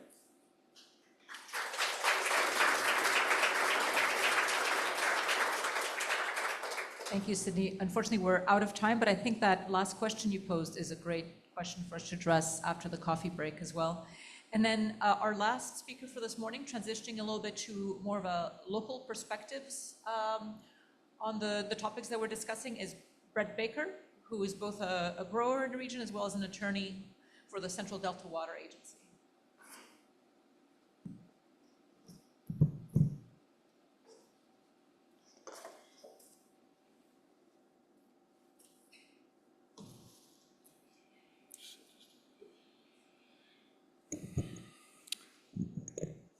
Good morning. It's a pleasure to be back here at UC Davis. This is my alma mater. I studied wildlife, fish, and conservation biology here and worked for Dr. Moyle on Mountain Meadows. I was happy to hear a Mountain Meadows. Oh, right on. Thank you. I was happy to hear a Mountain Meadows shout out earlier, so kudos to that. I just wanted to, I brought a visual with me just for orientation. Here we are in Davis. This is the Delta, and this red dot here, arrow here, represents my little slice of heaven. That's where I grew up. I grew up on Sutter Island. My family's been farming the same piece of dirt since the 1850s. I'm a sixth generation there. We still grow pears in the state of California. So, and being an attorney, I also wanted to start out with a bit of a disclaimer. So, I'm probably the most biased person you'll hear talk about the Delta in this room, undoubtedly, and possibly in the state of California. To be clear, I just want to say that from our parochial view, and I represent the Central Delta, which is about 120,000 acres from Walnut Grove to Stockton. We feel that the state of the estuary is a product of the long-term management, or I guess more properly mismanagement, of the water projects, both the CVP and the SWP. We believe that they're responsible and the main driver for the decline in the fisheries in the estuary, the decline in water quality, and the increase of harmful algal blooms. I was reminded by that when I walked by Putah Creek this morning. Is glowing green. Haven't heard a lot. I did listen to the presentations yesterday, and I haven't heard a whole lot of talk about HABs. But anyhow, so as far as modeling has been discussed, I think that we have modeling. It's informative, but what we do and the operators of the projects do wrong is they continue to operate the projects to maximize their exports. They don't carry over sufficient quantities of storage, and we find ourselves in a state of a perpetual drought. Luckily, I think the only things that have died so far from lack of sufficient quality water are fish. But I think we are headed in the wrong direction in the land use and policy decision-making. Regulating this, number one being the accounting.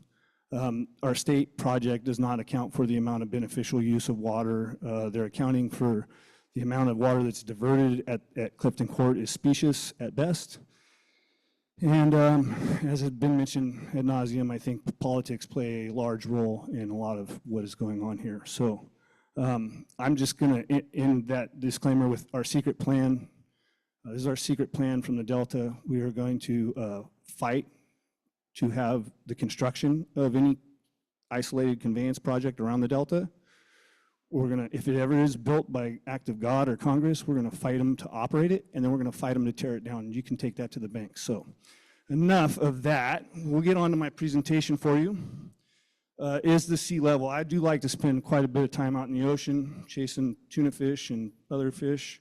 And it's always strange to me that it doesn't seem too level when I go out there. So I do have some questions on that for the audience. How many of you, by a show of hands, maybe have been in the California Delta, in and around? Good, we're in the right room. We have some engineers in the room. Engineers? Any land surveyors? Anybody ever done some land surveying? All right, you're gonna know what I'm talking about here.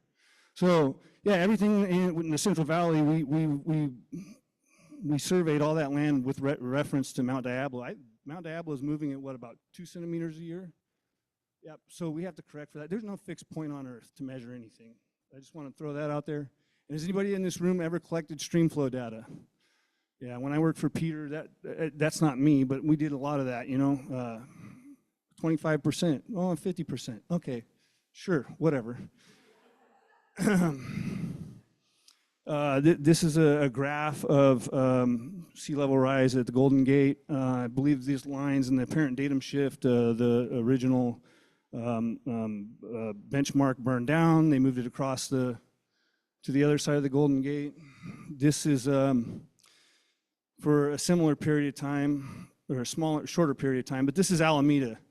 This is on the inside of the bay. And I think when we see tidal surges or tsunamis or anything hit the Delta, there's various constrictions throughout the Delta that dampen those effects. And then here is Seldovia, Alaska, where the sea level has gone down 4 feet.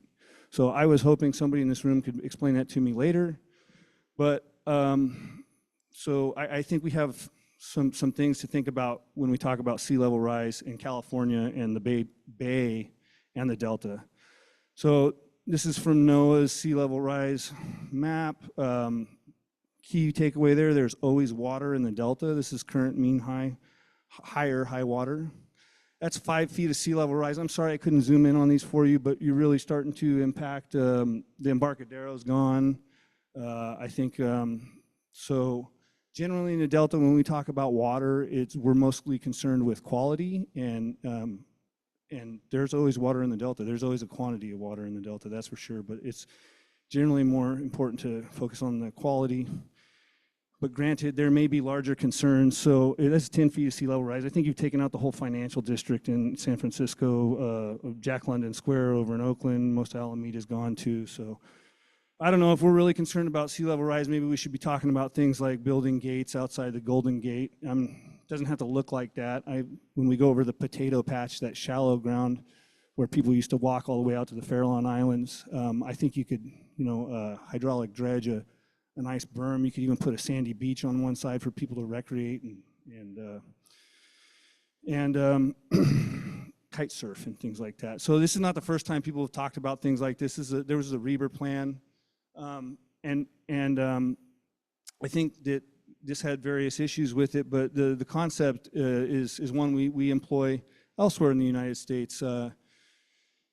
If we're talking about water quality and water supply, we could be doing things like creating freshwater sills or whatever you would want to call them, saltwater speed bumps for to lessen the impacts of tidal interchange in the Delta. And on that note, what we're doing here and what you guys have presented in this, the Department of Water Resources has presented, and I've seen this slide and map put up several times, tearing down levees in the bypass and tearing down levees anywhere in the Delta, it increases the tidal prism, that increases the amount of interchange between the salt or brackish water in the bay and the salty water, the fresh water coming down the Sacramento and San Joaquin and various other rivers in the estuary.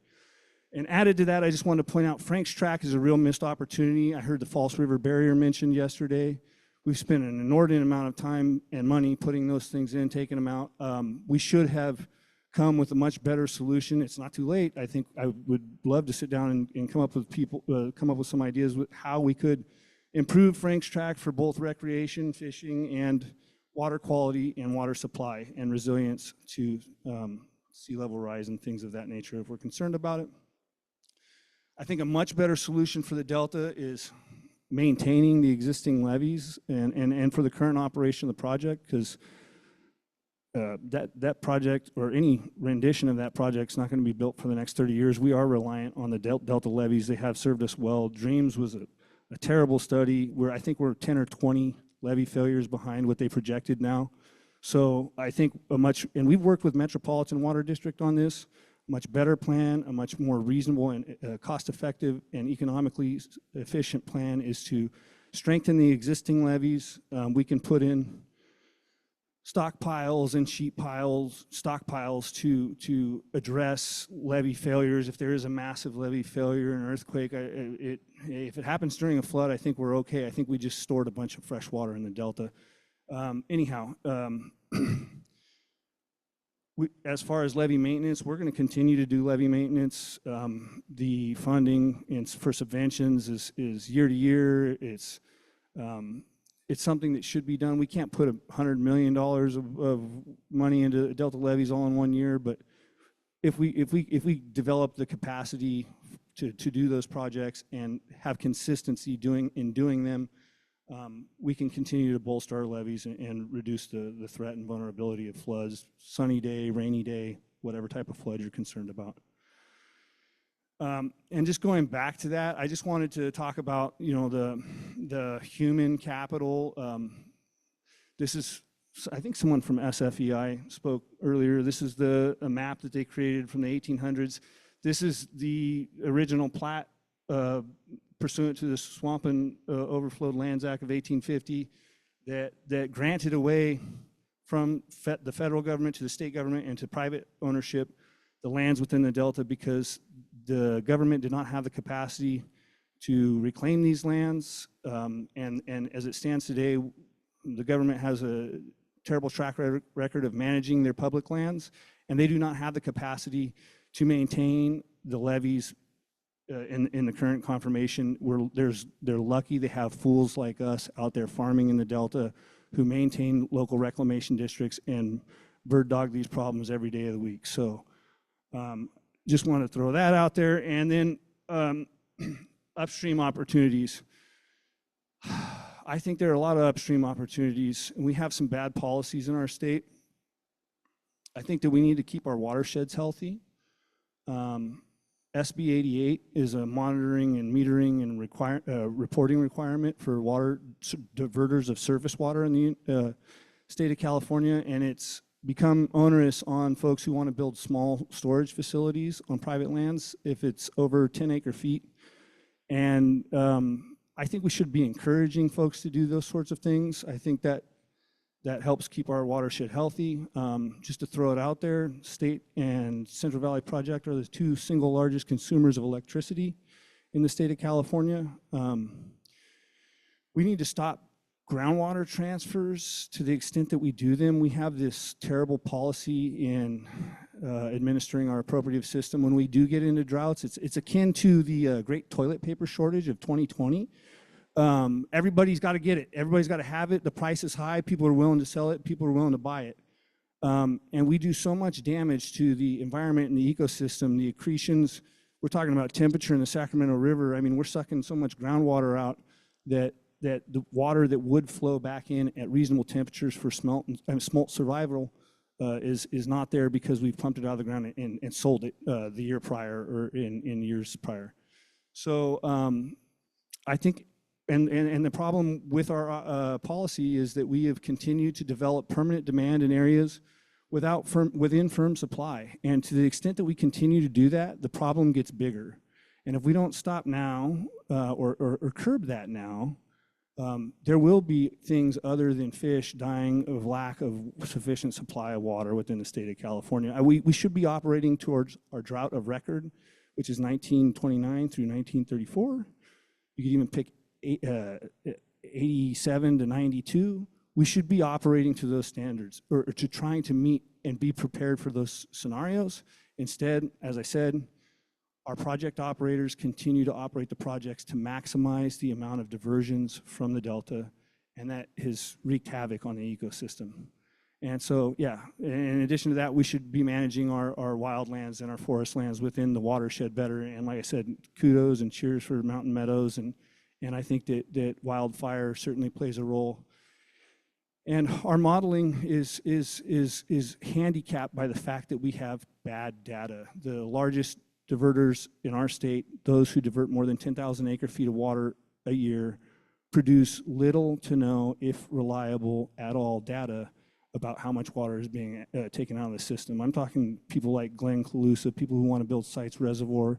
I'm talking about people who take a lot of water out of the Delta, and they want to put onerous on small diverters to monitor and measure when they don't even do that for their own projects. So that's my story. I'm sticking to it. Anybody has any questions?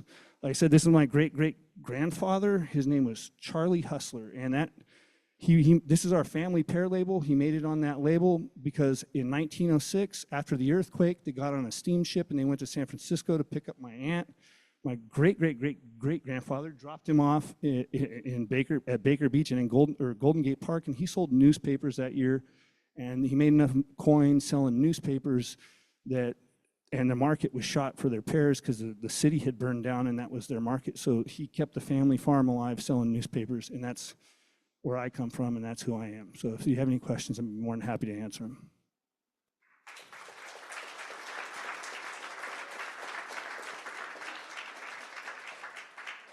Thank you so much. We are right at time for the 15 minutes we had for each presentation. We now have a coffee break, which I might suggest we take 15 minutes, so meet back up at 11:10. And then from 11:10 until lunchtime, we have a discussion with all of the panelists. To start to think of questions that you might want to add, maybe I'll throw it first to the panel. If there's anything that you noticed in the presentations of your fellow panelists that you wanted to call out, or that was either contrasting with something that you're emphasizing or reinforcing something that you're emphasizing, and that'll just give the audience a 30-second or a couple-minute lead time to come up with questions as well. Maybe I would just add something that Brett brought up that I forgot to mention, is that a lot of the system we're in right now is the way it is because of human decisions. So the flow, the dams, the sediment in the past, climate is the stressor on top of that. So that doesn't discount the importance of climates, but to date, most of the impacts to the ecosystem, to the human systems that we have here have been our own collective choices, not climate.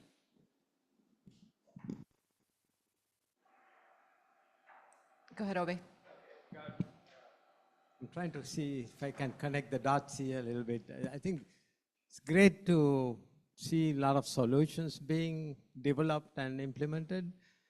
So what I was interested in is we are in an environment, the temporal dimension is important. In science we call that non-stationarity. The past is not an indication of the future. So my question is, for example, to what extent the NBS will be, applicable or will work in the future, or to what extent the uncertainty of the stresses and hazards will be handled in the solution space, like the Delta ADAP, for example. So my question is there a room to think about this, decision-making under uncertainty by adopting sort of an adaptive pathway strategies in all these solutions, more so than what was discussed this morning? And that's where the tipping point might find a place that, at some point you will think about another solution. So I just want to see, and then a second question is, since I may not get another chance, this fifth climate assessment is a very wonderful effort to develop some data sets.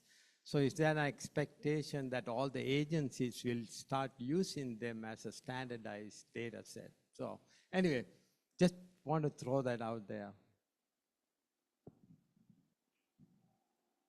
Yeah, I think that's a fantastic question. And I guess I share my perspective thinking about kind of the first part of that you posed, which is sort of to what extent are nature-based solutions going to be effective as we have this changing future. And I think it can be a tough question to answer. Like, we're asking those questions at TNC, and that was kind of the last question I had on that slide of like, well, what does this look like going forward?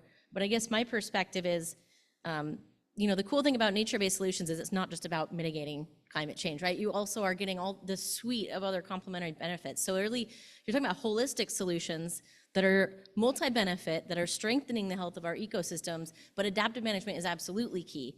And I realize this isn't a science answer so much as like a policy answer, but one of the big challenges we have in doing that adaptive management is like, how do you fund that? How do you fund your ongoing monitoring and tracking when so much of the funding we have for implementing nature-based solutions, it covers implementation, but often not that ongoing monitoring and management. So I think for us to answer that question, we need to think more carefully about how we're going to continue to have those adaptive management practices put in place.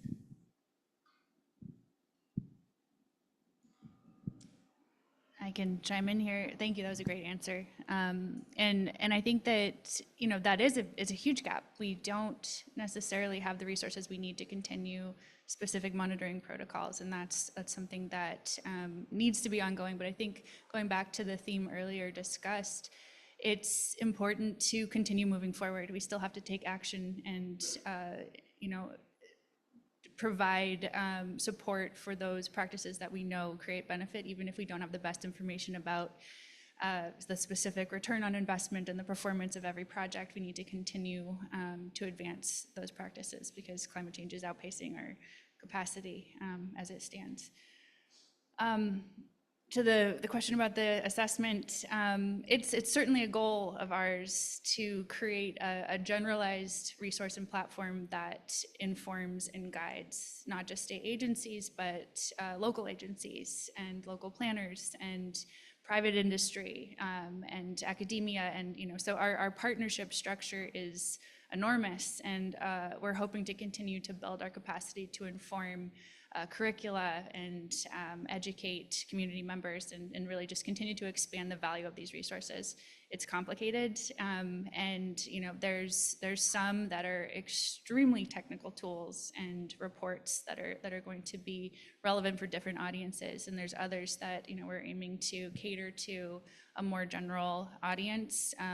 But the goal is that this can help set the tone and be a building block that others can use in their own work and leverage to go deeper in some cases in more locally specific contexts.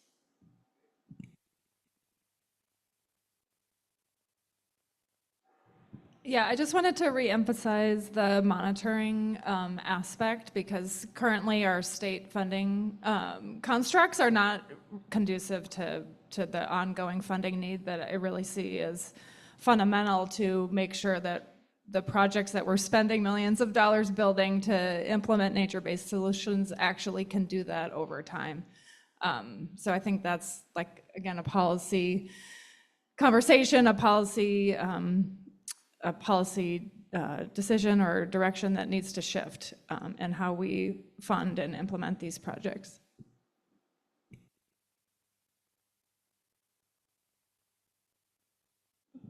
I think it's a great question.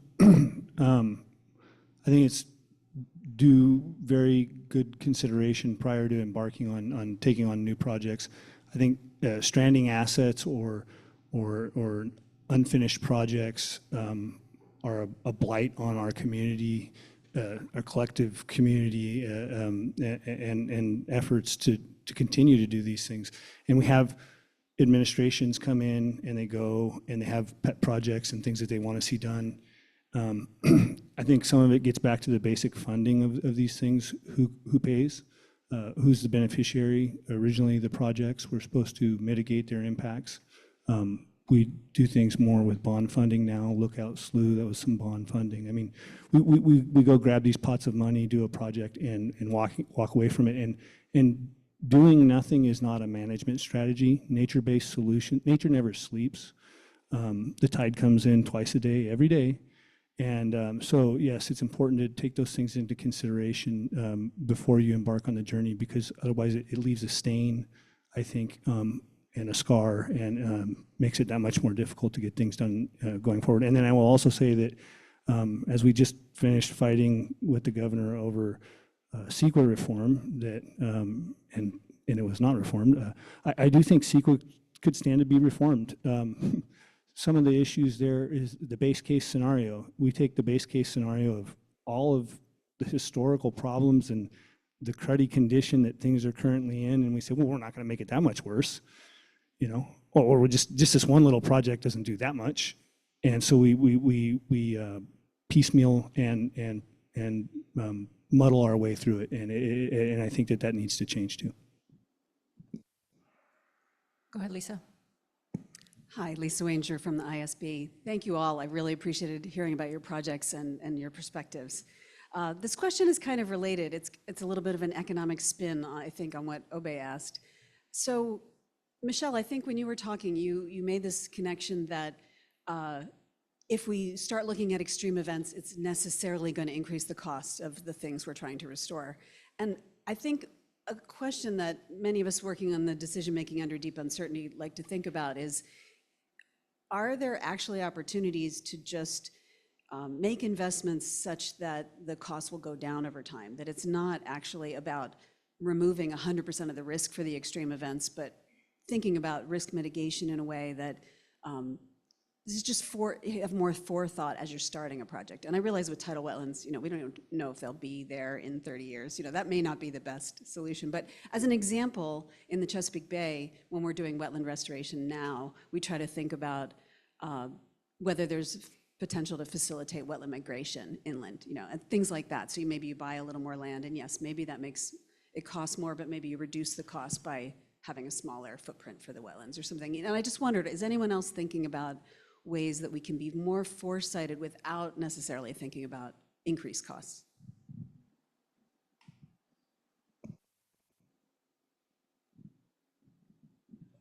I think that was directed towards you, but I can just add one thing that's a slightly different spin, is that in addition to just decreasing the short-term cost, one thing we've been looking at is what is the long-term cost of no action? And often that's much higher than the investment you need to make now. And that's not to discount that it's an enormous amount of money that needs to be invested in the system. No question about that. There are still lots of issues in getting that money together. But if you do nothing and the system fails, that is far, far more costly. And so everything we're talking about is still a better decision and a better cost-effective decision than waiting 30 years and saying, well, we'll figure it out down the road.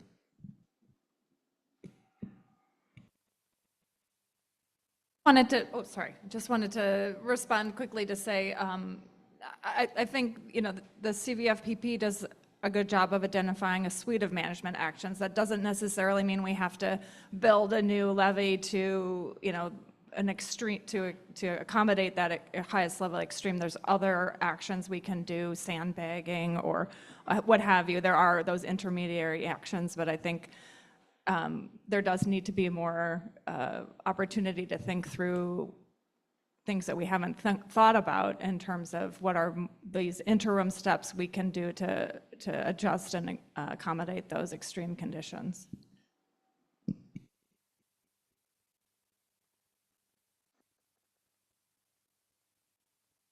Thank you. Got it. You got it. I appreciate the question. I think these are important points too. I don't have a great answer, but I want to just underscore the challenge that's ahead of us. And it's certainly one of our major research questions in the assessment, to try to understand, as Dan mentioned, the costs and benefits of action and inaction. And hopefully use that information to set us up with more of a roadmap for those proven practices that can fill gaps and help us evolve. I think part of our major challenge is that there's so many overlapping priorities, and communities are significantly under-resourced. And so when we're asking them to think, 50 years, 100 years ahead and invest significantly in these projects that will bolster them against the impacts to come, if we can't say exactly when or where those extremes are going to hit, why would they invest up front when they have some nearer term and close to home concerns and priorities to address, especially when they're under-resourced? So these are huge hurdles that we have to address and consider. We're trying to create a source of information that helps us identify the clearest picture of what our future will look like, so that we can make the most informed decisions with the information that we have at the time, but recognizing that each community has a very different experience, and we have to balance those diverse priorities and experiences in the decisions that we make. I guess I'd add on to this, just thinking about it from an economic perspective and the cost of inaction. There's, of course, like the social cost of not acting, but there's also like the infrastructure, the property cost. And one area that's kind of interesting, where there's a lot of emerging research, is around connecting the dots between nature-based solutions and risk reduction, and thinking about that even in the context of like insurance. And I don't know if there are folks who are working on that in the Delta. I would love to learn more if folks are, but it is something that people are thinking about in the context of like wildfire, for example, or some of our other land types like urban forests. And so one question to maybe sort of throw out to all of you is, how do we connect those dots and really in my experience, it takes a lot of science to be able to quantify the risk reduction benefits you get. We did a little bit of work with, you see Santa Cruz looking at the flood risk reduction benefits of salt marshes in just San Mateo County, and it's like, it's so hard to get the science and the data you need, but could we do something like that to really help drive some of these solutions forward in the Delta? Okay, I think, well, we have a bit of a backlog. So we have Bob next, and then we have a question online, and then you can be after that. Okay. First of all, thank you for your presentations. They were really interesting.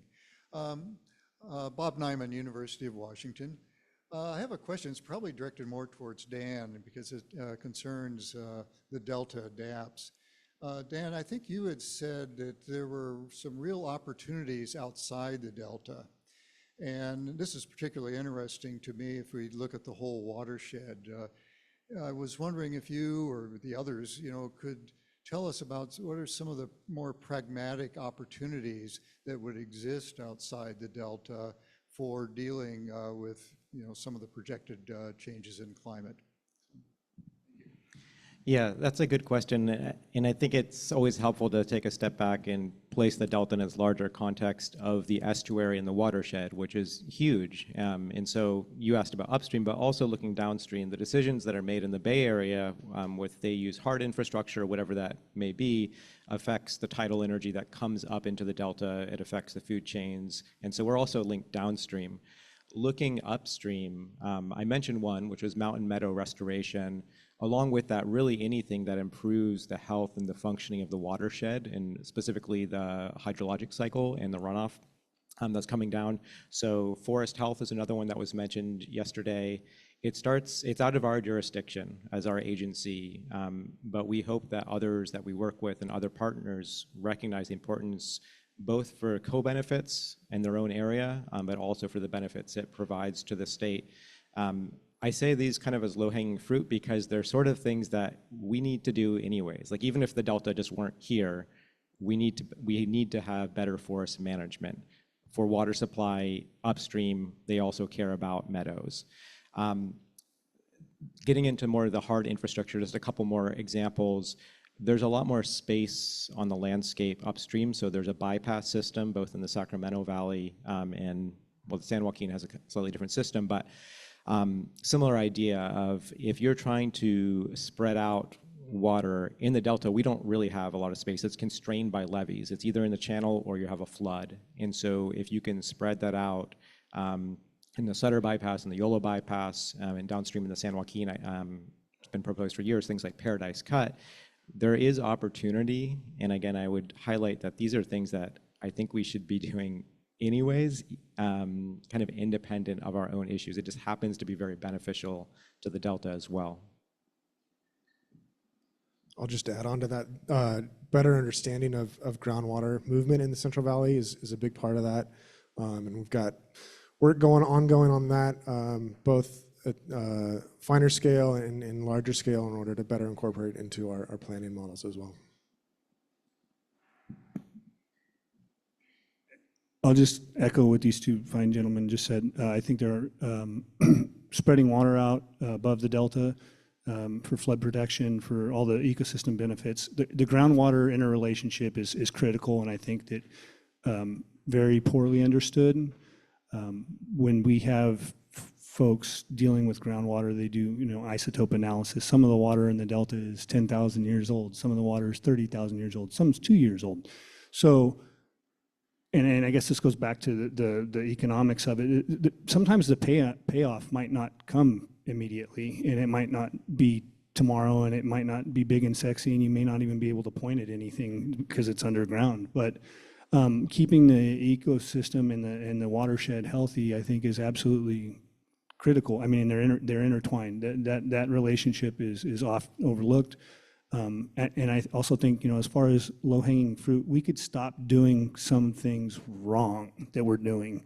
When you find yourself in a hole, stop digging kind of things. There are plenty of inefficiencies. I'm not talking about like Doge stuff, but I'm talking about like inefficiencies in the system. We know we have a serious subsidence problem in our aqueducts. We just spend more electricity and pump more water to push it over into the next pool. We have and it leaks as well, but I mean, maybe that's groundwater recharge, I'm not really sure. So I think that there are some inefficiencies in the system that can be taken out, and as far as policies, we should stop going down roads we know lead to a dead end. Edmund, would you read the question online? Yes. This one's from Deirdre Desjardins. How do we take into account the nonlinear increase in temperature in the watersheds and increase in ET in implementing nature-based solutions?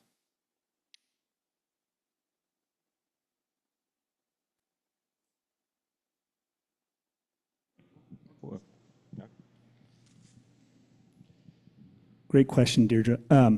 I think we need to start paying more attention to ET. And I mentioned SB 88, and this is one thing I didn't talk about in my presentation, but we have a Delta Alternative Compliance Program. We've worked with OpenET to map out places of use for irrigated agriculture in the Delta and come up with their consumptive use.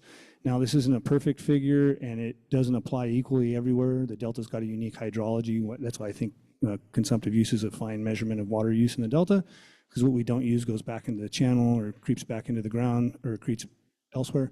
But yeah, I think, you know, if you're lost, finding out where you're at on the map is how you get found. And we don't have a really good idea of how much water is evaporated or used, consumptively used in our state by and large.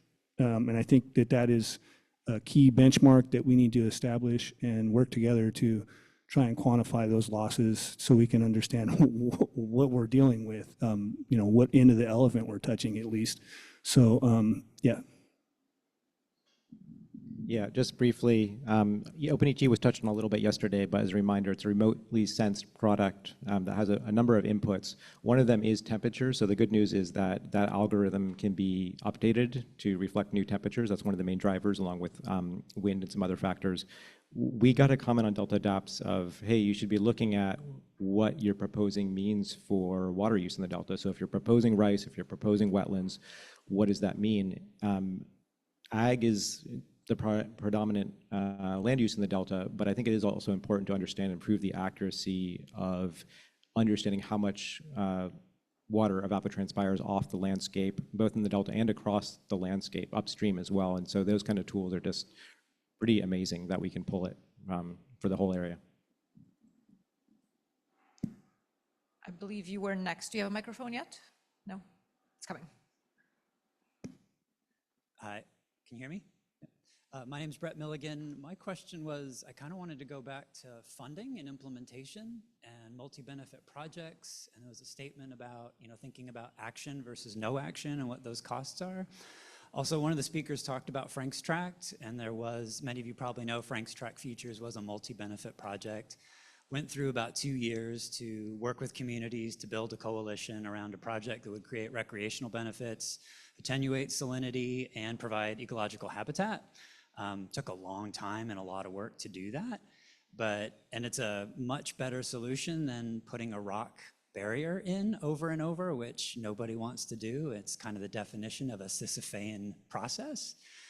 So that project has all this buy-in, it's expensive, and no one agency is going to be able to fund it, right? So it has to take something like, how do multi-benefit projects get funded? How do we think about it in ways, I mean, we have a lot of public agency people in this room. How do we do this? You know, because we come up with these solutions, then they don't get funded. And there's an actual real problem when you don't do it, because you lose trust with those communities, because they're like, hey, we went through all this time, we did all this, and now you're doing nothing, and you're still just putting the rock barrier in. So how do we do that better? I have one thought about this, and Brett alluded to this, that California has had a lot of environmental wins through voter-approved bonds and propositions, and that's predominantly how we're funding this work. If you look at, you know, general fund dollars spent on natural resource management, it's generally been like 3 to 5% historically, at least over the last 20 years. So we're really funding this through these bonds and propositions, which are great investments, but often one time. And I think one thing we need to seriously consider is ongoing, dedicated, continuous funding to support some of this work. And I know that's something a lot of folks are interested in working on now, but just want to underscore how important it is. Yeah, I'm not a big fan of throwing good money after bad or bad money after good. I know that project was studied for a long time. I don't think the design was very good, and I think that, and the cost was astronomical. So I think we and our agency provided input early on in the process. It kind of happened from more of a top-down approach. Still a good project, still a good idea. It should get done. How it gets paid for, I'm agnostic on that. It should get done. I agree with you. Whether it's through bond funding, whether it's from the general fund, whether it's from DWR's pots of money that they have lying around. So I still think we got like Prop 84, 1E money. There's some budget dust around there. You could sweep it up into a pile and probably do that project. But yeah, I think it really has more to do with engagement and coming from a ground or bottom up approach. Same thing with Paradise Cut, great project. I hope to see it done in my lifetime. I'm working on it, want it to happen. So as long as we can continue to work together and you can get that local buy-in from the beginning and keep it, I think that you stand a much better probability of success. Yeah, Brett, I don't have a perfect answer. I'm not sure if we do. That's why we're in this predicament. I would say that one of the ideas under Delta Adapts, that working group I mentioned, is trying to bring together a more coordinated approach, which can address multi-benefit projects too. I really like the idea of general funding, general fund funding, because we don't have a dedicated fund that can cover things like monitoring and too, that often falls through the cracks. The other part I would mention is one difficulty we have, so sorry, not a solution, but is that multi-benefit projects, we have some trouble figuring out who pays for what part. So is it a flood risk reduction project? Is it an ecosystem project? Okay, it's both. So who pays for what, where are those funds coming from? I think we need a better integrated system that has a much more holistic view. And there's a lot of detail on that, but I would advocate for a better system than what we have right now. One thing real quick. I know like you get things too big and they're going to fail, but it would be important, I think, or helpful to link that to other processes ongoing in the Delta, like the dredging of the deep water ship channel. The Corps gives them a permit, a general permit to dredge, but dredging outside of the deep water ship channel is pretty much prohibited in the Delta. So I think if we could put dredge spoils in where Frank's track was, or if you could place those and do it in a way that was responsible, but if you could link those two things together, you develop some synergy, and that helps get things off the ground, I think.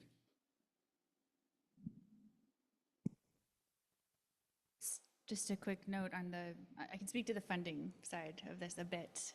Although I too don't have a great solution, I think I just want to emphasize some of the challenge that we face at the state level in implementing funds. There's a variety of resources. Folks mentioned some of the bond funds, the general fund.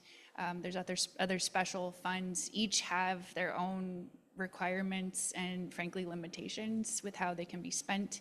And then drilling down further, each program has their specific lanes of priorities. And so I think, as Dan mentioned, that is part of the challenge. Like, how do we, where there's projects that span multiple different perspectives or needs or goals, like how do we collectively come together? And I think there's a two-part solution that I hope we can build towards, which is, first of all, just streamlining some of these funding processes and making it far more easy and accessible for grantees to seek funding or to be pointed in the right direction should their application have merits with another funder.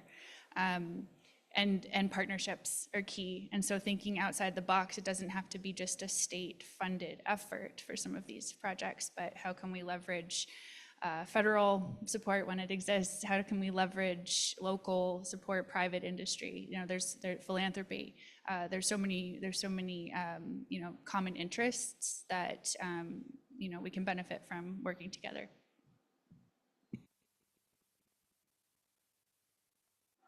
I believe you are next, and then you can be after that. Hi there, Laura from SFEI. These were really interesting talks. One of the things that I have been wondering about is, we're about to launch into this era of climate bond funding, so $10 billion over 10 years. And I've been wondering a lot about how the state is thinking about how to sort of maximize the benefit from those investments. And one of the things on my mind is, we've got this wealth of agencies, and even within each agency, a wealth of different programs that all hold different parts of the watershed.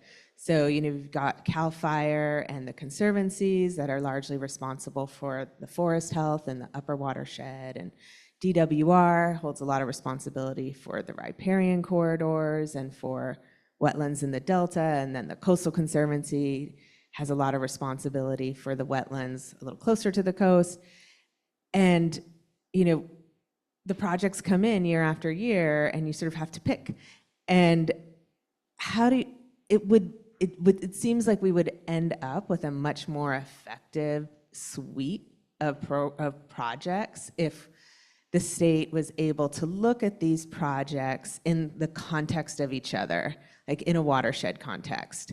This sounds like a good project for riparian restoration, but actually let's invest in this project on riparian restoration because we're also doing the forest health protection upstream and we're doing some wetland restoration lower at the mouth of the creek. And that seems really challenging because you have to be thinking about not just what's on the landscape, but what is going to be on the landscape or what you're hoping will be on the landscape after you finish this, 10 years of grant making. So does the state have a good mechanism for doing that? Or if not, is that something people have been thinking about, sort of how to prioritize grant dollars with a watershed scale approach? I'll start, but I welcome my colleagues to join in here. That's such an incredibly important question. I think that I'll just acknowledge up front, we have a long road ahead to achieve that goal, that vision. I think we're beginning to make progress.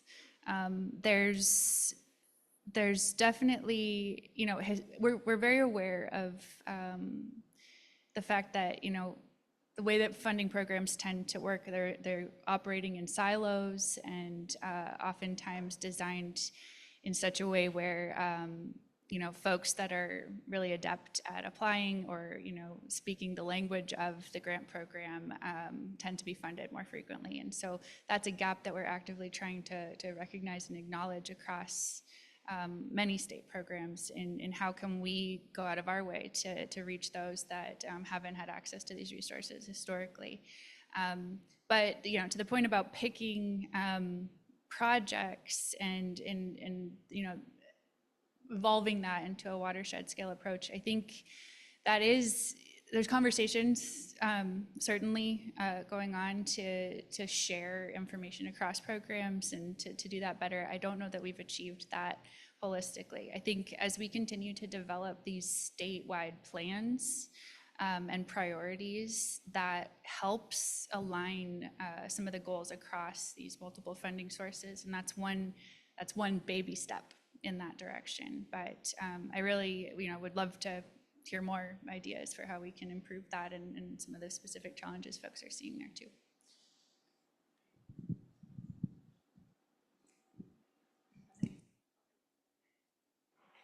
It sounds like we have a response to the question in the back of the room as well. Well, I guess I was going to tee it up for my colleagues in the back of the room. Both Lindsay and Roman are maybe more involved in this, but I would just say that there is some intention under the California Natural Resources agencies to align Prop 4 criteria and specifically to include climate considerations and in line with the purpose of the bond. But I'll have Roman and Lindsay add to some additional work going on to align across the state. Yeah, related to the watershed command, so if you look at the California Water Plan 2023, watershed was a big theme of the plan. And you look at the effort that we are doing in the department through our San Joaquin watershed studies, that's kind of like what the level of expectation on a local entity could carry on a climate change analysis and adaptation strategies through FloodMAR and FIROMAR. Obviously, we are not expecting local entities to be able to achieve that level of technical analysis, so there's going to be a big need of lifting local entities to be able to carry on such analysis. Another thing we're trying to carry on, or we're not trying, is we have a watershed resilience program right now with 5 watershed or pilot watershed, where we are providing funding for local entities to do a vulnerability assessment and adaptation plan at a watershed scale. It's kind of like a IRWM, Integrated Regional Water Management Plan 2.0 if you want. A lot of RWM were very well constructed, but some of the challenges with some of the RWM was like the fragmentation between the upper watershed and lower watershed, and also like how they were including climate change ultimately. So through the watershed resilience program, the purpose is really like climate change is coming from, the climate change impact is coming from the watershed. People care about the watershed, and creating a network of folks representing the watershed and to come to a consensus on like what are the key adaptation strategies or key efforts that need to take place. And then hopefully, that our hope, if Prop 4 funding is being disbursed, that some of the projects aligned in this watershed could be funded through Prop 4 through multiple agencies, so through alignment. So that's the direction we're heading.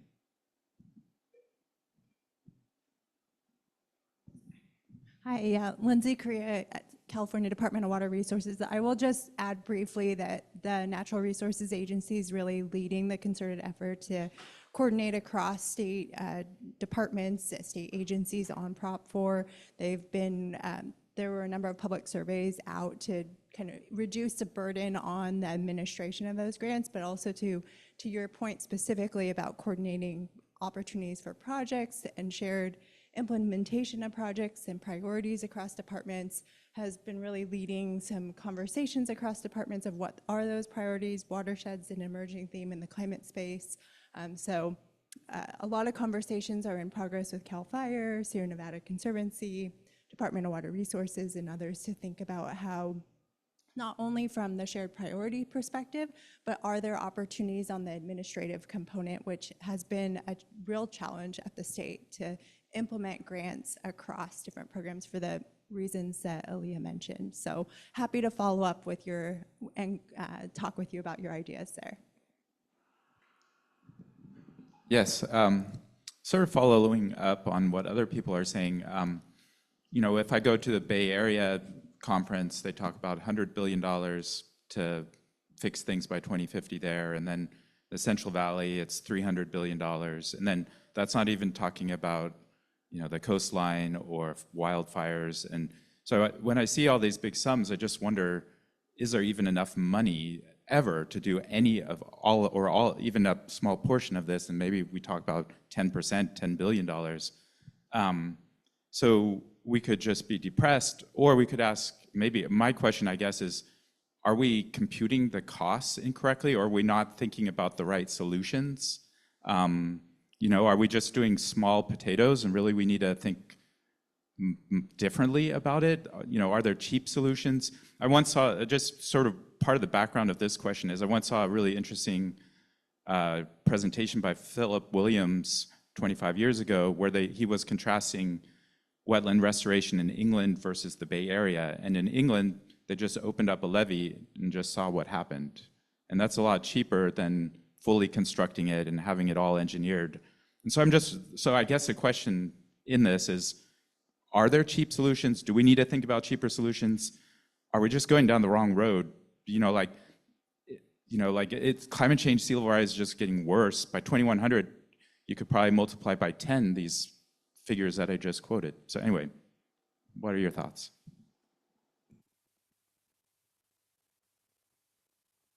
An easy question.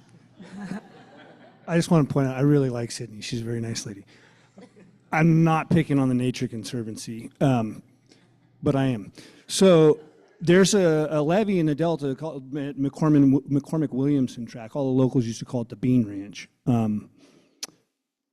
It was always a flood problem, an issue. If the Cosumnes River would get behind it, then water would build up and then it would fail and you'd get a big slug of water come through. So I think for the tune of $75 million, they tore down the levee. And our joke as locals was we would have done it for half. But seriously, if you would have given me a bulldozer, 50 gallons of diesel in a couple days, I would have had it done. So there are places where we can spend money better in doing it. And that is not to say there are just magic solutions or people running around being malfeasant and wasting money on these things. But there's a whole lot of paperwork, and I should be careful because as an attorney, I'm probably processing some of that paperwork.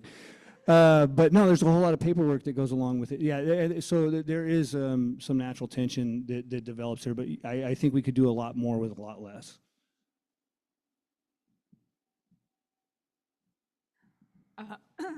I guess I'm kind of responding more as like a human person in the world, not necessarily a representative of DWR, but I feel like a lot of our solutions come down to hard choices about land use.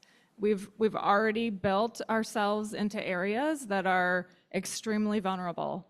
I spent a decent amount of my career working at the Coastal Commission, and when we tried to institute land use policies to encourage and incentivize people to move away from the coast, we were met with huge resistance for the value, how much that would impact the value of someone's individual property. So I think there's just a huge amount of tension between, the local level land use, sovereignty, and how we've set up how land use has moved across the landscape. So I appreciate your question a lot. I think there are solutions, which is why we talk about what are those win-wins, what are those low-hanging fruits, what are the solutions that we can identify that don't cost a lot but give us more opportunity to plan and think through more costly options. I don't think I'm answering your question other than to say that it's a really hard space, and I think a lot of it comes down to political will and community efforts to come together and agree what is the best thing that we can do collectively, equitably, across our areas. Is it on this point or a different question?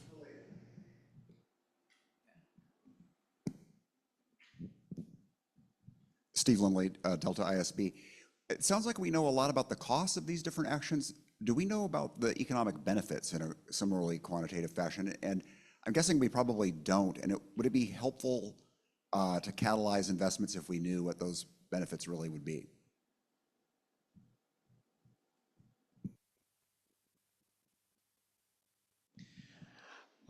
I'm not sure if I can't speak more broadly than what we did as part of Delta Adapts, but yes, we did look at some of the benefits. We had an economist look at things like if you do a project, what does that mean in terms of jobs generated? A lot of the benefit does come down to avoided losses, so to speak. So if you have agricultural land that stays in production, you have a long-term tax stream that comes from that as well, versus just losing it completely. So we have some understanding. I don't know if the same level of granularity.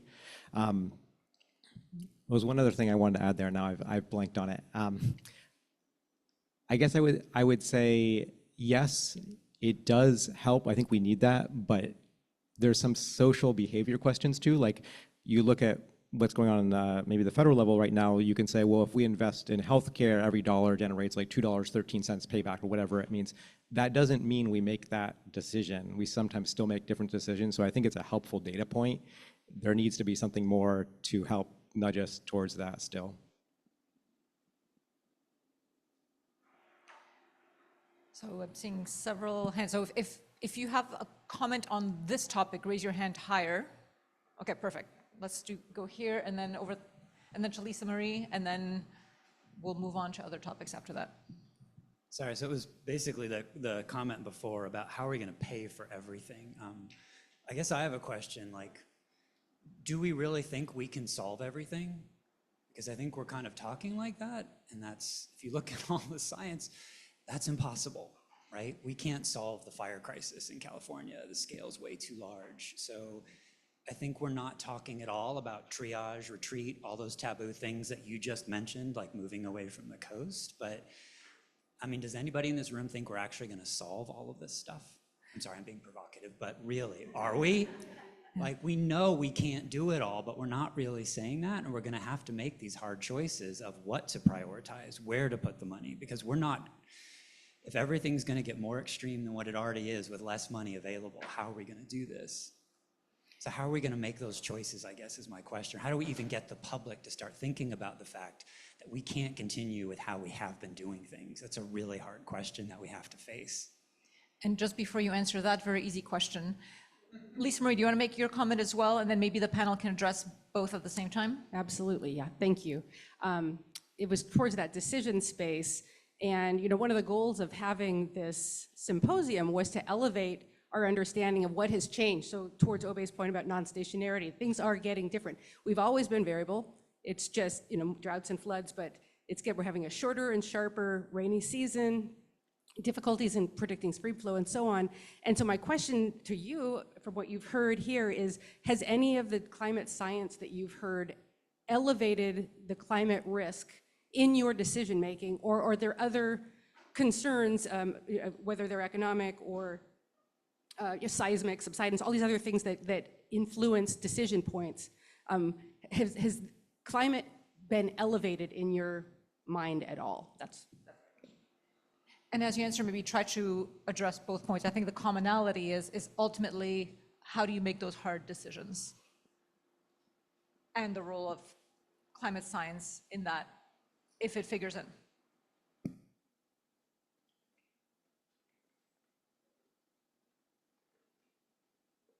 Sure, I'll start with the easy one. Yes. Yeah, absolutely. I think all those things run through my head, and even just being here a little bit yesterday and listening this morning, it's elevating things in my head that maybe we need to capture better in our modeling, how we communicate it, and how we integrate that in our decisions. Absolutely.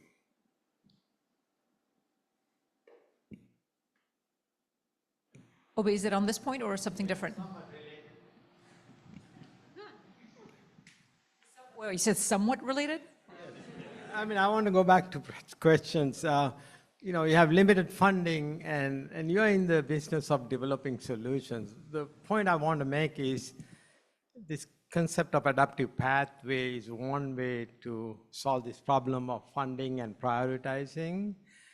But the point I want to make is it's not just staging of projects in the near term, but you also need to look at long term. Will the use of the existing resources preempt you from implementing bigger solutions later? So the point is, like, are you thinking along those lines? What resources you might need in the future that are not needed now, but maybe needed later?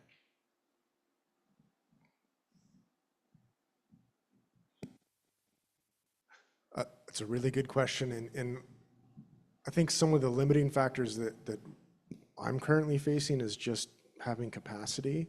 I think as of like June, our most recent consultation is the longest standing consultation since like 2008 or something like that. So we've been jumping from fire to fire to fire. Okay, we get this done, we reconsult, and having the capacity to think about longer term and bigger picture has been a challenge. In having not just the funding, but the human resources to get some of these things done has been a challenge.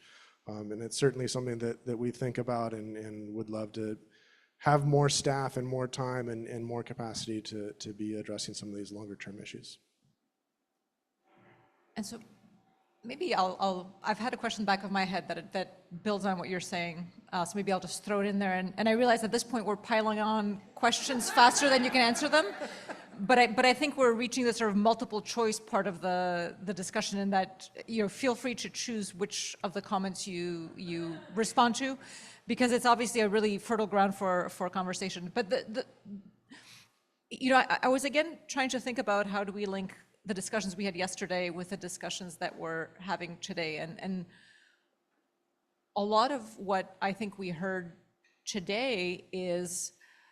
So for example, Ryan, in your presentation, you were talking about CMIP 5. I was like, CMIP 5, right? And so a lot of the limitations have to do, from what I'm hearing, workforce, right? If you lose one person to a faculty position in Netherlands, that limits your ability to run a particular model. how long the models take to run, how, if these models are in spreadsheets, that's a limiting factor. You talked about what the threshold is for making the cut for adding a new process or consideration or scenario into your models. Many of you talked about political will. We've been talking about resource availability. These are all really critical, practical aspects that go beyond simply, is the science good? Is the science new? Is the science real? And so I guess I have been wondering about,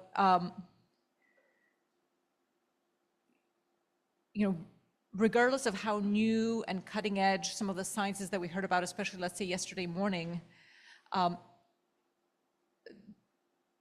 does that sort of float to the top in terms of the near-term needs that you have in the ways that you interact with communities in the Delta? Or is it valid and important, but frankly, maybe number 7 on your list, right? Rather than being number 1 or 2 on your list?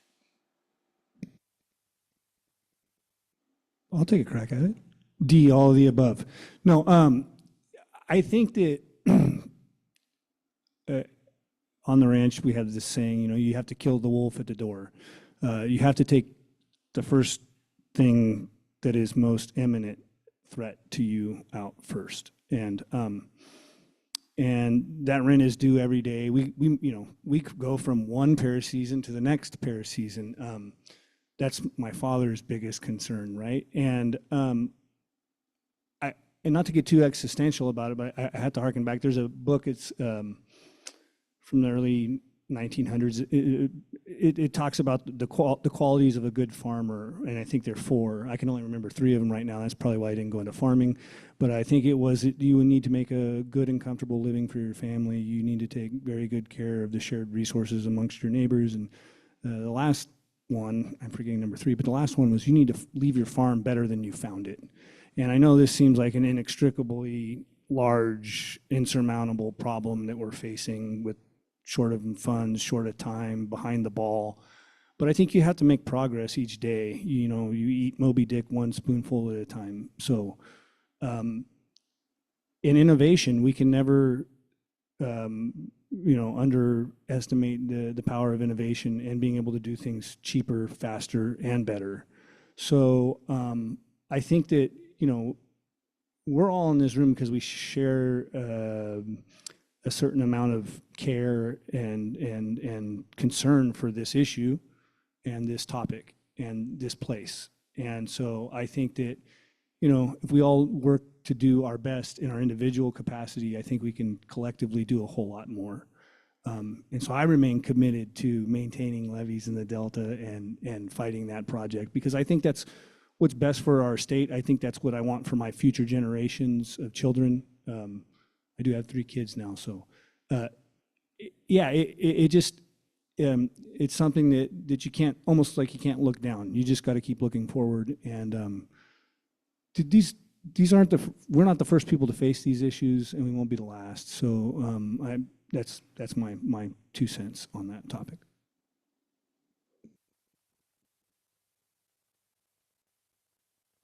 I guess I would just add, kind of going back to Brett, your question of, sorry, did I say your name right? Okay.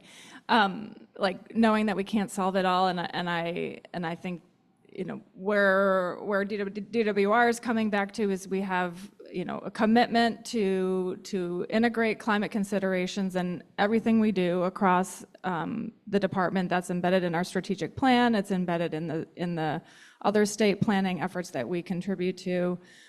We use, best available science and principles of ecology and flood management, risk reduction, like all the things that I listed on my slide about what we're trying to achieve. Like those are the guiding parameters for helping us to evaluate the suite of potential opportunities to solve problems in individual areas. So I guess I'm just trying to paint the picture of, leveraging the commitments, the principles, the fundamental mission of the agency as a guide to take those small steps. Because if I think about like how dire a situation is, it's certainly overwhelming and almost paralyzing, but that's when we kind of have to put a different hat on and take the baby steps. I would also add considering equity in that lens and really thinking about who benefits and who has a burden for an investment, and more recently that's a very explicit and direct aspect of what we think about when we are putting our budget proposals together for what we want to do. So I'll just add those points. I'll just throw in one more thing. Something about no regrets. I mean, I think adaptation is really the ability to have as many options available to you as possible. And I think it's worthwhile to be cognizant that there's a great deal of uncertainty, and we don't want to head in the wrong direction.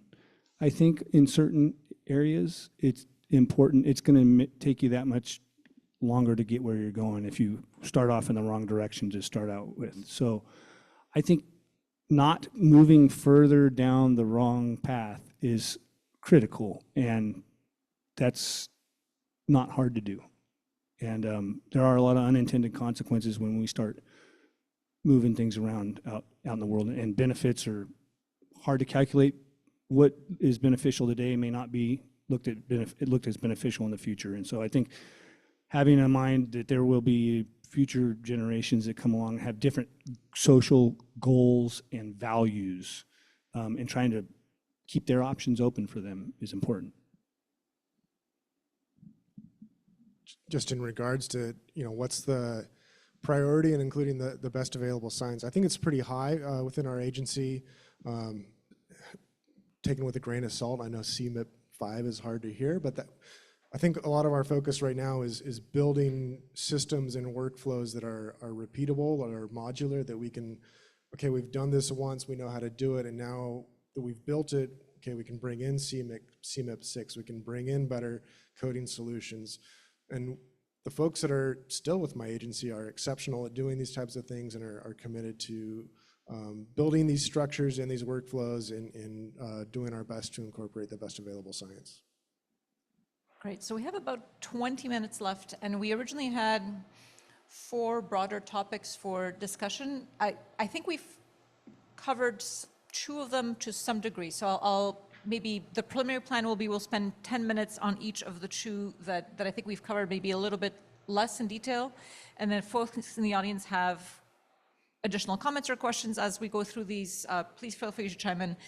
But the first one, and again, you've spoken to this a little bit, but the question was, can you provide a specific example where a management approach in the Delta has successfully adapted or been modified based on new scientific findings? What were the key factors in that success?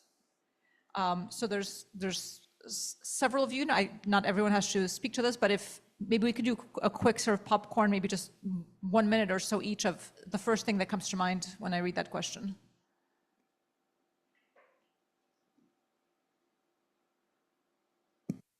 I'll say that incorporating some of like the hot, dry climate scenarios in our model broke it, and certainly highlighted some changes that we need to make in maybe our approach in modeling, and maybe some of the assumptions that we had. I don't know that that's a success or a failure, but that's just modeling, I guess. And it's also not specific to the Delta, but that's the first thing that came to mind. And did it go all the way to impacting a management approach, or is it not yet at that? It's not yet phase? At that level. Is more of how can we adjust our assumptions in our model to make it not infeasible, and how does that impact other climate scenarios that we run as well.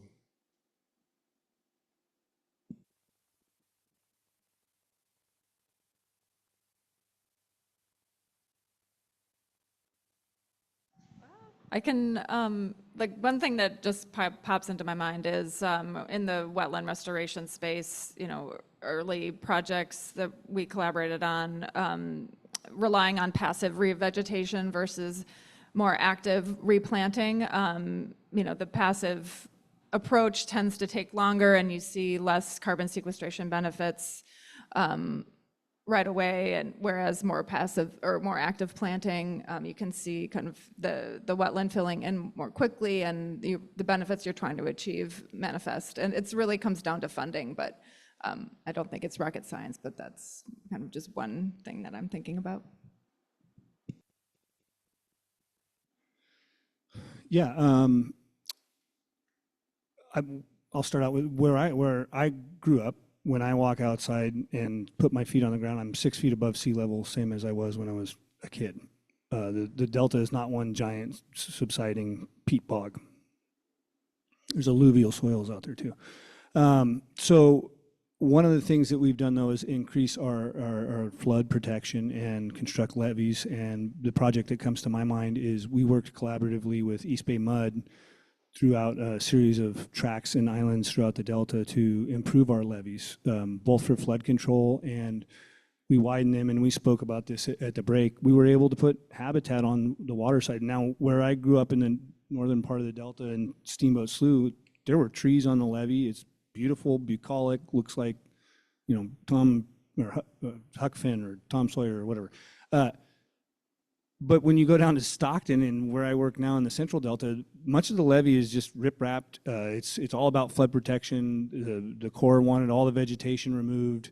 But we were able to improve our levee, improve their flood protection, protect the pipeline for the East Bay Mud's aqueduct that serves folks in the East Bay, and add habitat. So I think that there are projects out there that you can do those sorts of things, and yeah, it even increases the recreational aspect. There's people going out there all the time, sitting under the trees, cutting them down, burning them up, making firewood out of them. But no, they're out there using the place that they weren't really, it wasn't really accessible to before. So I think that there are win-win scenarios in the Delta, and yeah, doing those things is not impossible. I think it was touched on briefly yesterday, but one thing where this is emerging is for FIRO and atmospheric river forecasts, is that allows us to look forward, and even if it is just a week or 2 weeks, to figure out what reservoir operators are going to do. That's a big advance.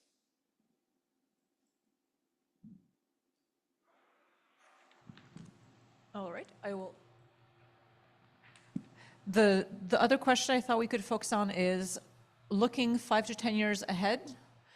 Are there any critical research questions that need to be answered to significantly improve the alignment of Delta management with future environmental challenges? So I think that's a fancy way of saying, is there science that would genuinely help the work that you're doing on relatively short timescales? And to what extent is that science similar or different from some of the work that we heard about yesterday?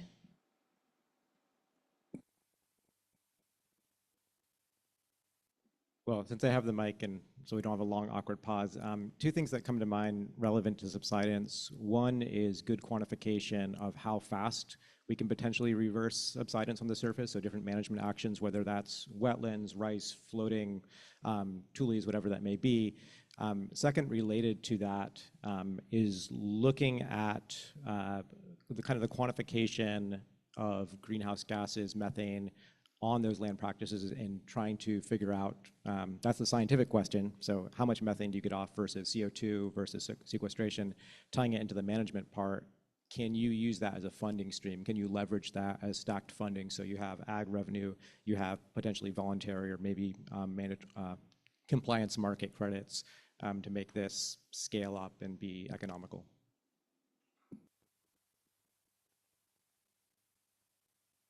I don't like awkward pauses either.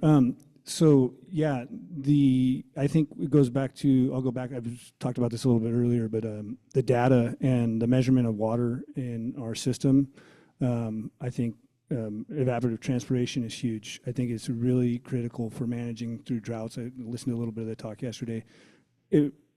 things get, you know, all our models get really less and less accurate in droughts, calcium, calcium 2, but they're also based on really bad inputs, like I said earlier. So I think that to get more informative, more informed decision-making, we need to improve the quality of the data that goes into those things, and we need to also take account for, I mean, and these are some legal issues, but, you know, like I said, measuring the amount of water that's put to beneficial use in the state water project is not currently done. So there's a lot of gaps, and we need to fill those gaps, and I think that puts us in a position to make better decisions.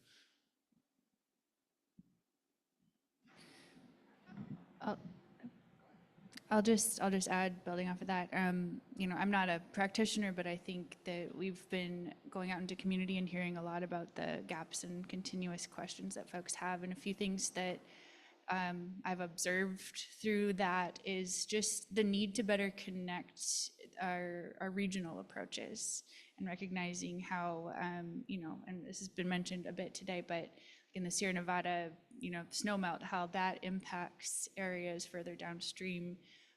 You know, how sea level rise is also impacting this area, but how that impacts groundwater rise and, you know, affects our agricultural systems and soil salinity. And I think so this, you know, broad geography, you know, intersects and interconnects in various ways. And we have some understanding of what that means, but we do need to drill down and go deeper. And I think really emphasizing the cross-sector connections is key.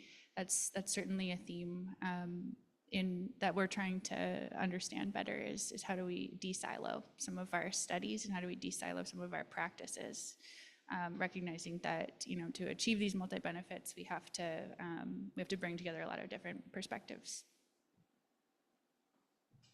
Yeah, and after Brett walked all over calcium, I'll just second what he said. No, I think the inclusion of more data is, as a modeler, I mean, I'll take any data I can get, plus some. And so, yeah, better data, I think better parameterization and estimation of ET is huge. And we are doing work to incorporate more open ET and more advanced ET processes into our calcium modeling and our calcium hydro modeling. And then in addition to that, just continue to collaborate with DWR and our contractors in advancing the climate modeling that we're doing so that we can have a better understanding of what different scenarios are actually going to look like in our operations.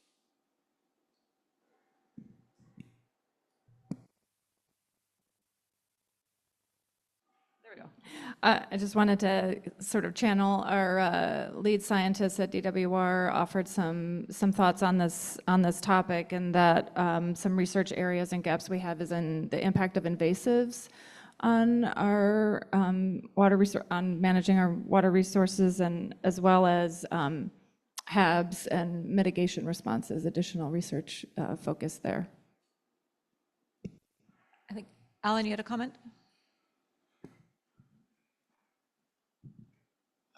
So throughout the morning, I kept hearing the term best available science. And so as a scientist, I was actually curious if you could add a little bit more granularity to that. When does the science become best? And because I'm curious, you know, for my own work. But what are the necessary and sufficient conditions also to be actionable and maybe influence policy or management decisions?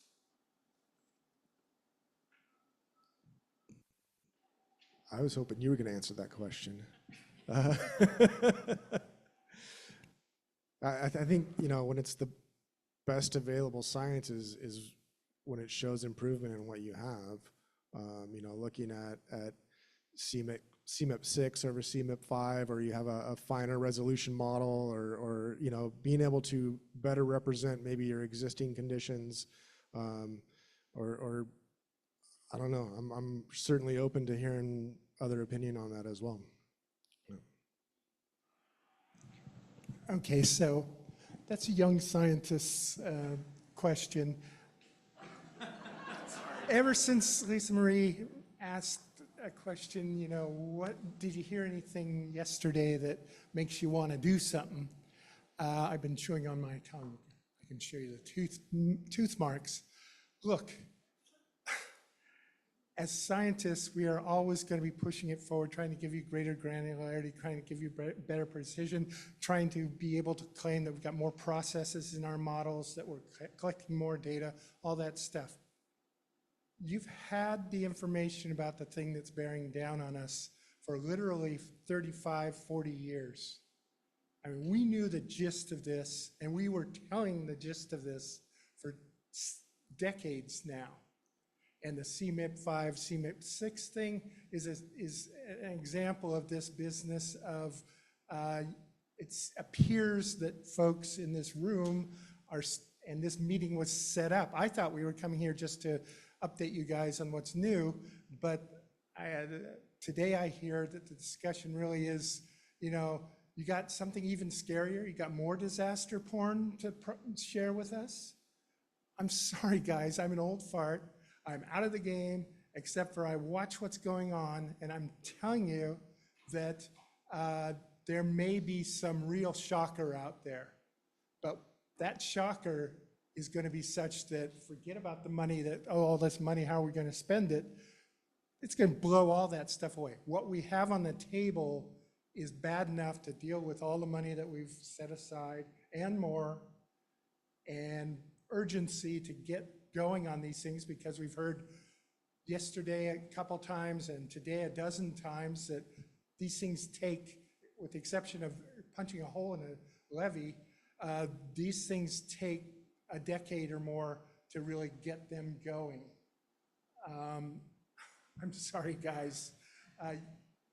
Yes, work with the best available science, you know, but don't wait for some science that's going to convince you, because by God, the general picture and most of the numbers, even the CMIP-5 versus CMIP-6 comparisons, that has asymptoted to the point where nobody in this room, except for maybe a couple of us, I still call myself a scientist, that's a bit over the top, but a couple scientists, nobody but us would actually worry about that. It's asymptoted to the story you're going to hear until the equivalent of an asteroid strikes, or something that is totally unexpected at this point shows up at some point. You got the numbers. Act, please, for God's sake, act.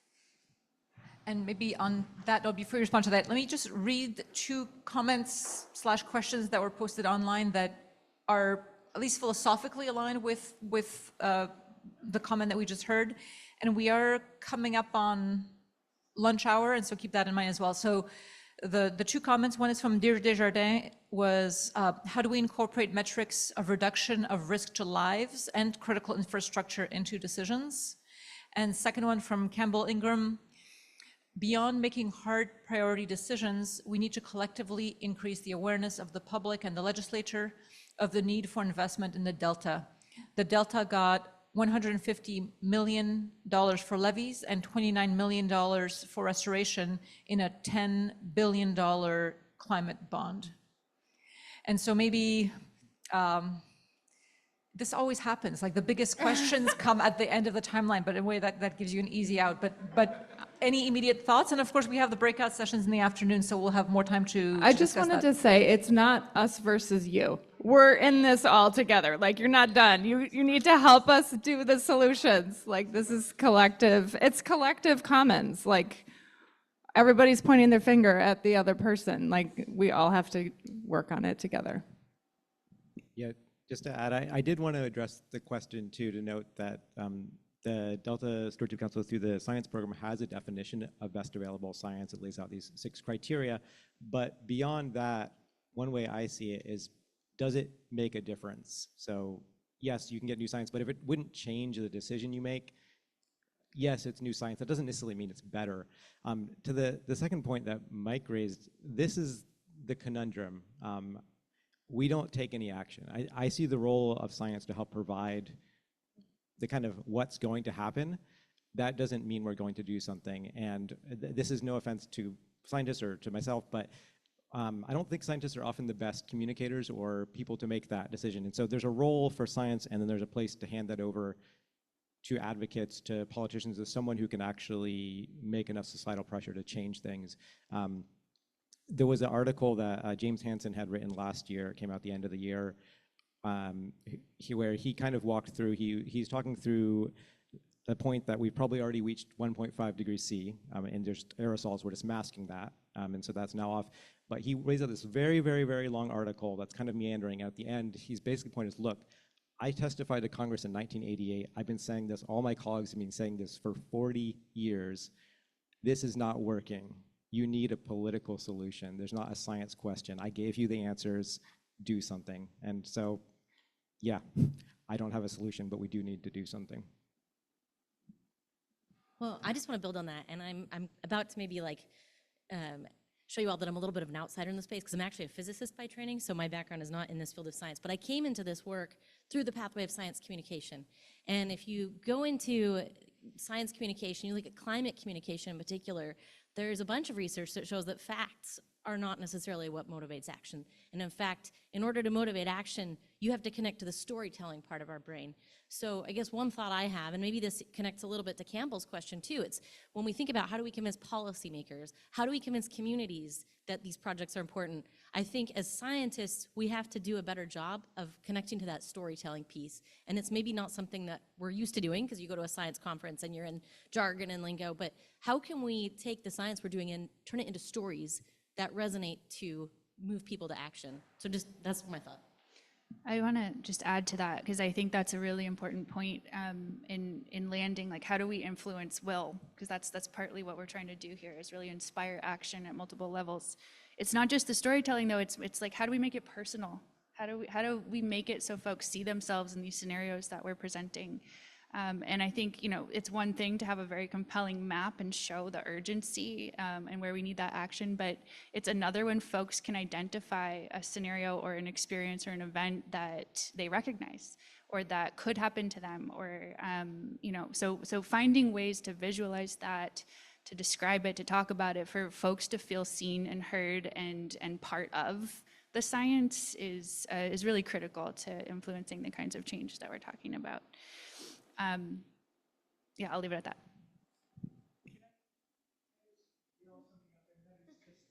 I agree with everything that's being.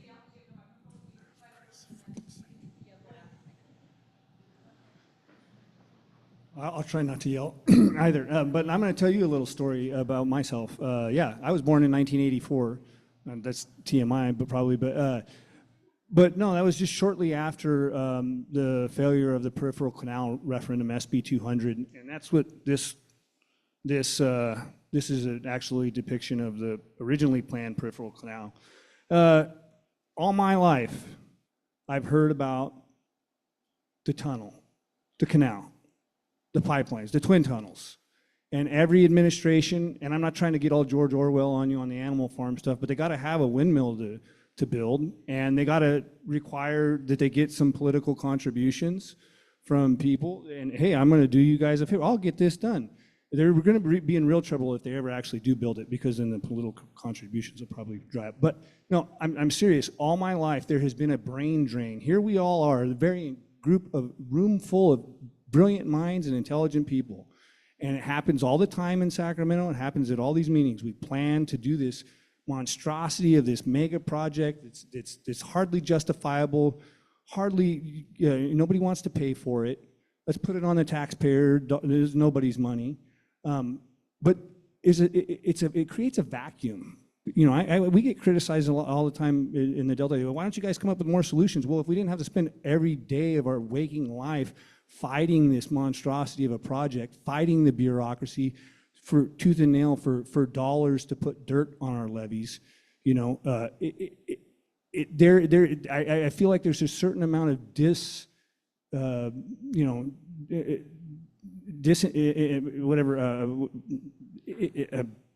people are just not very honest when they're saying that we really want to fix the problem. Some people like the way that the world functions. They like the way that those things work. So I think that in my lifetime, through the various proposals, I think there have been 4, BD, CP, all that stuff, it sucks so much time and energy and effort and brain trust out of out of our public and out of the people that are employed in this business.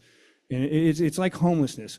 We're not going to end homelessness in the state of California because it's a $6 billion a year industry. We're not going to end this project planning because it's an industry. It's $1 billion, multiple $1 billion a year industry in our state. So I think that needs to be said. We should go do something. I would like to go do something. I would like to do something other than fight this, funky project. But that's what I'm going to dedicate my life to until some other wolf comes to the door.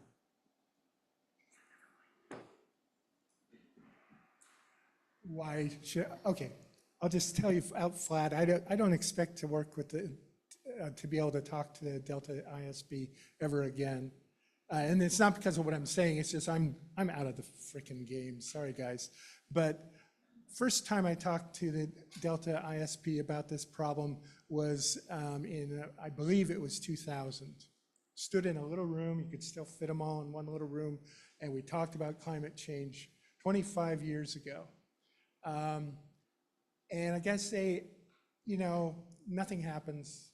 At some point, not so long, and you can do the math yourself, not so long after that, I had reached the point, and I'm sorry to do old man shit on you, but I had reached the point where I was thinking, maybe we have to lose Miami for people to start taking this seriously. But you know what? For all practical purposes, we lost New Orleans for about 20 years. And I was trying to figure out, are there going to be people in this room who don't remember that? And not many. Most of us, this isn't ancient history, this is living memory. And I'm sorry, guys, the make it personal and tell a story. I absolutely buy that. You heard me up there yesterday waving my arms about some of the things, trying to make them into stories. The answer to your question about what's new, I tried to tell those as stories. And so I listened to that stuff, but I'm telling you, a story isn't going to do it either, because we've seen it happen. We've seen really horrendous things happen, and we can have a Katrina here. Pick your city in coastal California. We can have the equivalent of a Katrina here. Guys, it's just grow up and do something, for God's sake. Don't wait for the scientists or even Mother Nature to provide you with the incentive to do it. Just act. Like I said, I'm actually disciplined enough that I wouldn't have gone on this tirade, except, honest to God, I won't come back down for another one of these things. I'm done talking to the ISB. But geez, guys, act, please. I'm asking for you guys, not me. And so while not a particularly rosy way to transition into the afternoon, we will, right after lunch, have breakout sessions that in large part will focus on questions of implementation. And I completely agree with what you're saying, that this is not a us versus them type of discussion. I think it's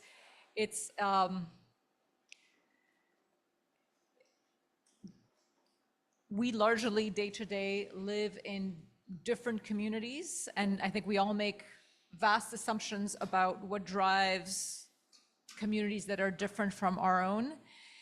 And as a result of that, I think there are often inefficiencies in the system, whether it's the science that we focus on, whether it's the science that gets incorporated into decision-making, whether it's assumptions about what the limiting factor is, what people's priorities are, and so on. In the end, though, the high-level goals that we're trying to achieve, whichever part of the community we're part of, are essentially the same. And so I think what would be really helpful this afternoon, even if we can make a little bit of progress, is seeing where there are interfaces between what is genuinely needed from a decision-making, management, practical standpoint, has overlap with some of the things that as scientists we are well equipped to explore. It's not up to us to tell you, well, you should be taking into account this paper that I just wrote. And similarly, it's not necessarily your role to tell us where the biggest scientific uncertainties are, because we probably know that quite well ourselves. But even just in the last 20 minutes or so, I have heard pieces of genuine overlap between what science is being done and what you see as roadblocks to effective decision-making for you. So I hope we can delve into that more deeply in the breakout sessions. One quick piece of housekeeping: when we did the roll call this morning, Diane McKnight was not yet in the room, and so if you could identify yourself and essentially check a mark next to your present name.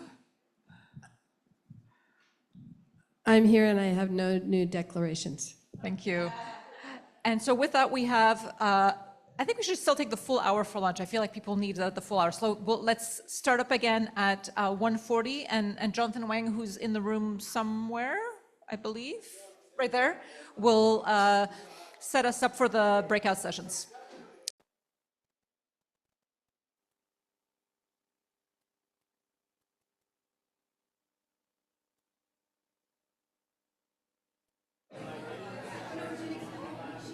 Hello, everyone. Hello, everyone. We're about to get started with the next session.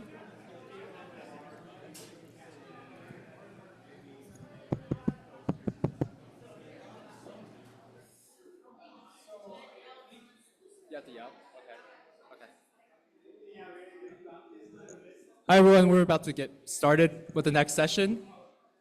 I'm Jonathan Huang. I'm Sea Grant Fellow and staff support for the ISB. This next session is going to be a breakout session. We'll have both an in-person and a virtual breakout group. In a moment, I'll ask you guys to break out into your own groups. Seems like most people are trying to do that already. For the participants in person, I'll ask you to gather at a table around a facilitator. For the people online, if you would like to participate, use the raise hand function and we'll move you into a breakout group. So just a brief overview of the purpose of this breakout session. The purpose of this breakout group is to fill out the prioritization matrix with gaps and needs. And we'll sort the gaps and needs based on impact and effort. To help us prioritize, each breakout group will answer 3 questions. First one, what are the information gaps or needs related to climate projections to inform long-range planning? Second, what are the existing efforts or avenues to fill these gaps or address these needs? And third, what are the barriers to filling these gaps or addressing these needs, and how can these challenges be overcome? During the discussion, each group will select up to 10 gaps or needs to sort into the priority matrix. And towards the end of the session, each group will select 3 gaps or needs to report out to the other participants. So this breakout session will take place from 1:30, or I guess 1:40. It will end at around 3:30. This session will not be recorded, and we'll take a break at 3:30 and reconvene at 3:50 for a report out. So to break into groups for online participants, please use the raise hand function and you'll be elevated as a panelist to join the breakout session. For in-person participants, I'll ask you to gather at tables around facilitators in groups of about 8 or 9. Facilitators, can you raise your hands so people can know? Okay. And are there any other questions? Yes. You get to be stuck with me, but since there's a small group, I think we're going to split you guys up. Is that okay? Yeah.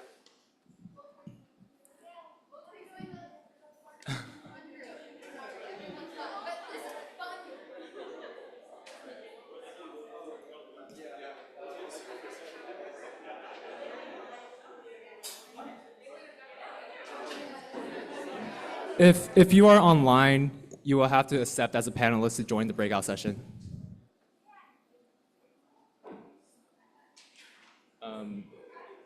And if you are in a group where you have colleagues or people you know very well, I'm gonna kindly ask you to kind of split up to to find other people to kind of get a mix of. All right. Otherwise, if there are any other questions, let Edmund or I know. Otherwise, you can begin.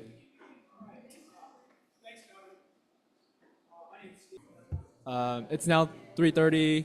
We're gonna start the next part, which is the report out for each group.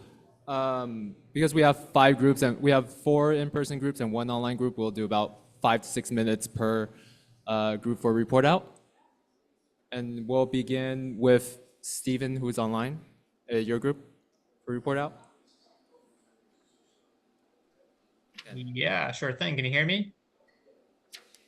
Yeah, we can hear you. Okay, great. Yeah, so we had a small but mighty group online and had a really good conversation. So thank you to all my colleagues for joining us that online. So all the gaps and needs that we identified were high impact, but I'll share some of the ideas that sort of spanned the effort spectrum. So on the more low-hanging fruit side of things, we discussed the World Meteorological Organization's Climate and Ocean Variability, Predictability, and Change Project. So this is a strong international program organized by researchers with a lot of relevant data and products that could be that could really help California, since most of the variability and precipitation comes from atmospheric rivers and water from the Pacific Ocean. So it's a really great resource that's already out there. It's a good network to tap into and better leverage to enhance California climate planning. So sliding up the effort spectrum, we identified the need to consider the whole watershed in modeling and planning. So this is a point that we heard several speakers mention throughout the symposium. We know that so much of what we experience here in the Delta is due to the management decisions upstream in the watershed. So finding ways to integrate data from across different ecosystems and how they all connect in that watershed scale, that's a big lift, but we have a lot of good expertise to lean on. The other side of the effort coin on that front is just connected to the human element and just the acknowledgement that it's really hard and time-consuming to develop the collaborative forums and get everyone in the same room across a region, let alone a watershed. So that's definitely a big hurdle, but really high impact, we think, if we manage to get that right. And then the final gap that we wanted to highlight is that on the highest effort side of the high impact spectrum was untangling and understanding the regime shift in Antarctic sea ice, both in terms of the extent of that sea ice and the weakening of it. So there's been some good recent studies to illustrate the regime shift, but still a good deal of uncertainty. So we need to do more work to understand what that regime shift would mean for sea level rise, how we can better incorporate the understanding of that regime shift into California's climate planning. And then another thing just to highlight more broadly across our conversation is one of the recurring barriers from the gaps we identified was just the defunding of federal science, which has been an important aspect to so much of the climate science, both here and across the world. So those are some of the main highlights from our group. Thanks. Great. Thanks, Stephen.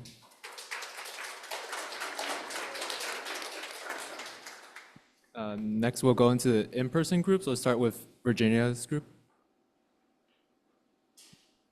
Okay, can you hear me? Too loud. We had a great group. We are the Delta Dabblers.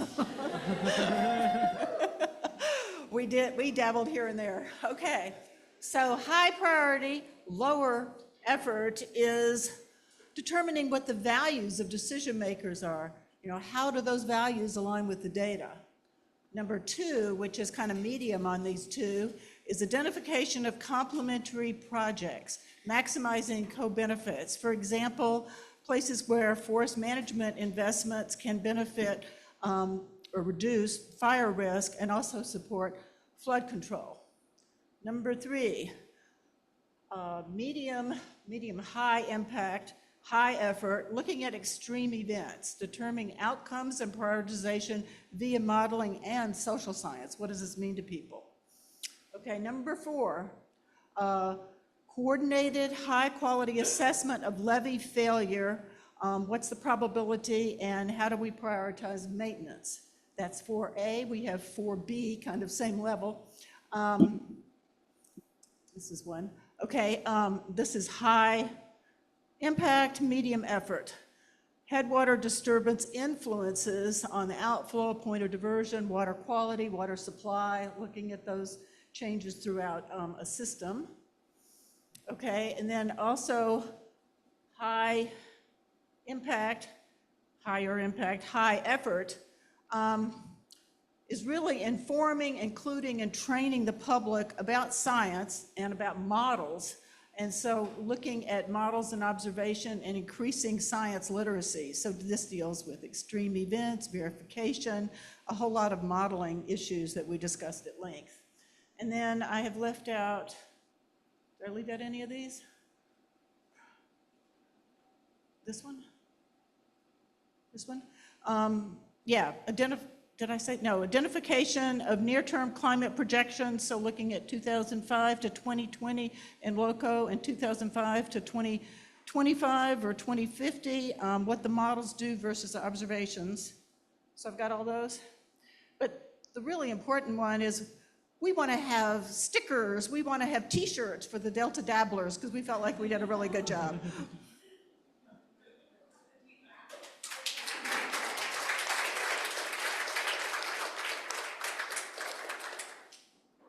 Awesome. Thanks, Virginia. Next, we'll go to Bob's group, which I believe is with Dylan. Great. So we just selected our top 3. So I'm just going to go through our top 3. We did a lot of sort of front-end synthesis to get to some bigger ideas.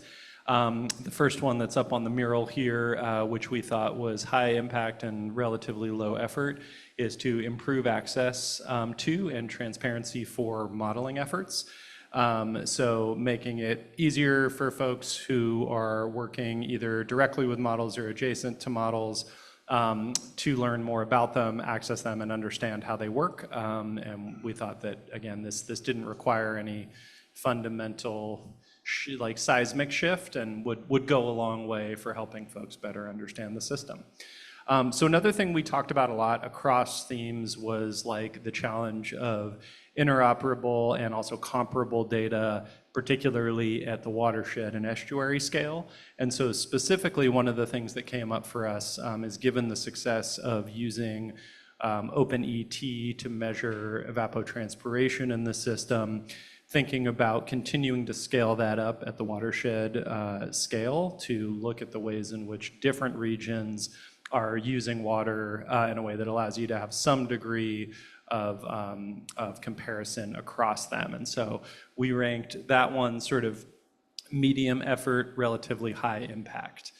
And then sort of at more of the moonshot level, another one of the things that we talked about sort of broadly was also just the increased integration of social science into planning, and particularly in a modeling context, is better understanding the human dimensions that go into the ways in which models are used and implemented. And so one of the specific ways that we put up here that we thought about this is thinking about land use prioritization processes that include both social inputs and outputs.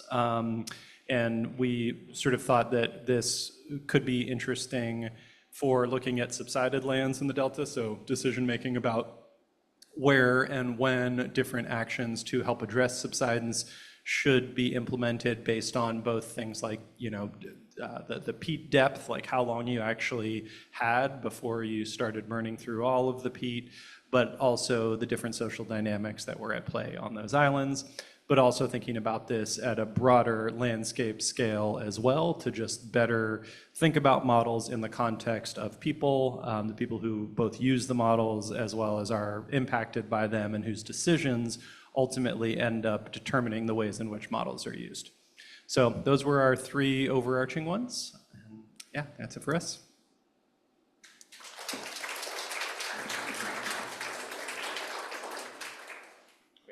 Thanks, Dylan. And Peter's group in the back? Is this on? Yeah. Hi, I'm Brooke. I'm probably the least qualified person in our group to talk about this. I just started working in the Delta a month ago, but I'll synthesize what all these bright people said. We, similarly to Dylan's group, kind of had a lot of ideas, tried to kind of group those into broader themes that a lot of our ideas overlapped, but tried to find some that were more distinct for the purpose of reporting on just 3. And one of those is kind of looking at our monitoring data needs, and we use the water balance and creating a water budget across the Delta as an example of what those needs might be. So those might be things like stream temperature, waves, sediment balance as well, all these things that can contribute to not just the water budget, but can also help us answer many other questions that we have in the Delta, like water quality and habitat. A second, and that in terms of the impact and effort, that we have as high impact and effort varies. Maybe for one particular monitoring metric, effort's not so high, but for all of these things together to look at the whole picture, it becomes quite a big effort. A second one is effective communication in the broadest sense of that term, I would say. And so not just transmitting scientific information to decision makers, but also making that personal for community members that live in the Delta but maybe don't consider themselves part of science.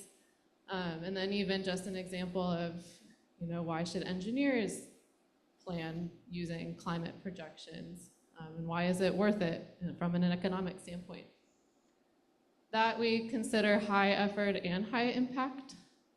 I think just because we were far from achieving maybe that. And then the third, which is kind of a moonshot goal, very, very high effort, is something that has been discussed a lot, is this model integration. So kind of integrating socioeconomic models with climate models, and kind of falling within that theme, we've included also reconciling different scales. So the way that maybe the state would model things versus counties and localities, either based on the questions that they're asking or the resources that they have. So that's the moonshot. Thanks.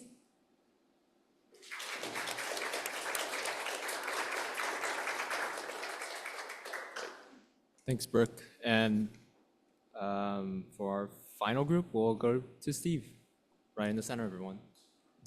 Great, thank you. Let's see, high impact, low effort. We had questions about, we need further definitions about what we're planning for. What conditions, what impacts are we interested in?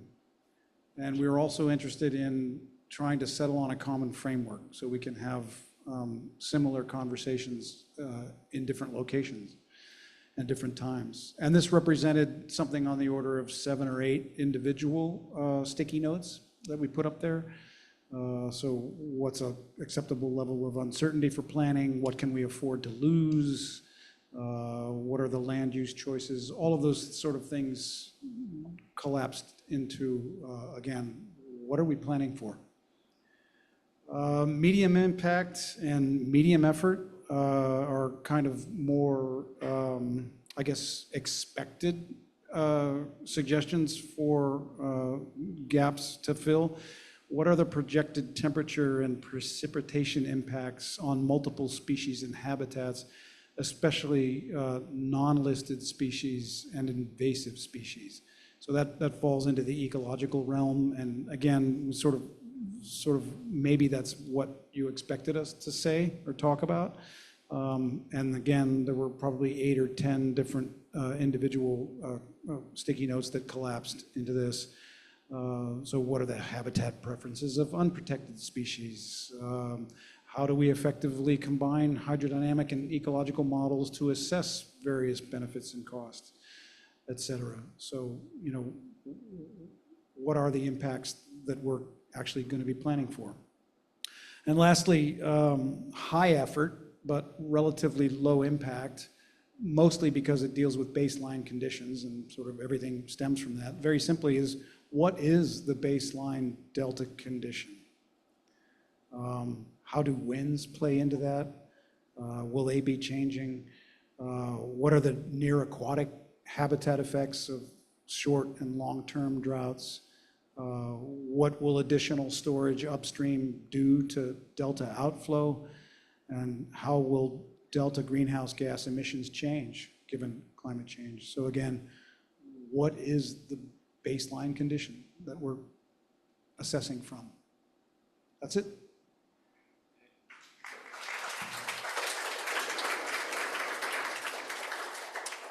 Great. Thank you, Steve, and thank you everyone who have participated in the breakout group kind of today. One of the goals of the symposium is to identify the gaps and needs to support decision-making. And we have here identified a lot of high impact and low effort gaps and needs. And so in the next coming months, the ISB will kind of work to synthesize a more robust synthesis of their comments here, and hopefully we'll have a more refined results coming soon. And with that, I'm gonna hand it back to Obey to close out.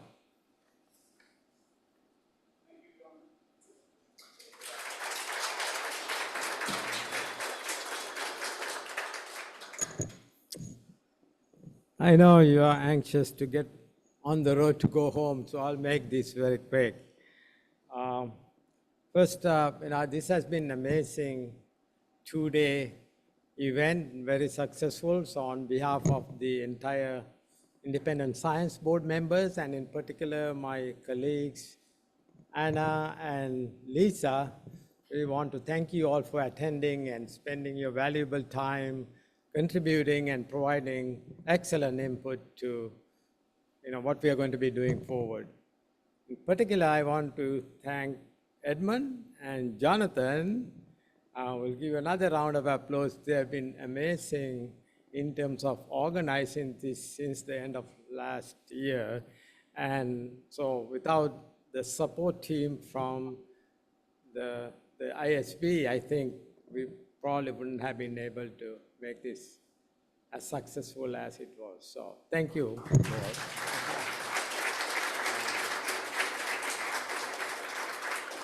So going forward, so what we plan to do, which hasn't changed, we're going to do 2 or 3 things. Obviously, we are going to digest all this excellent input from yesterday and today. We got wonderful input on the science, update on the science, emerging science, which Anna summarized this morning nicely.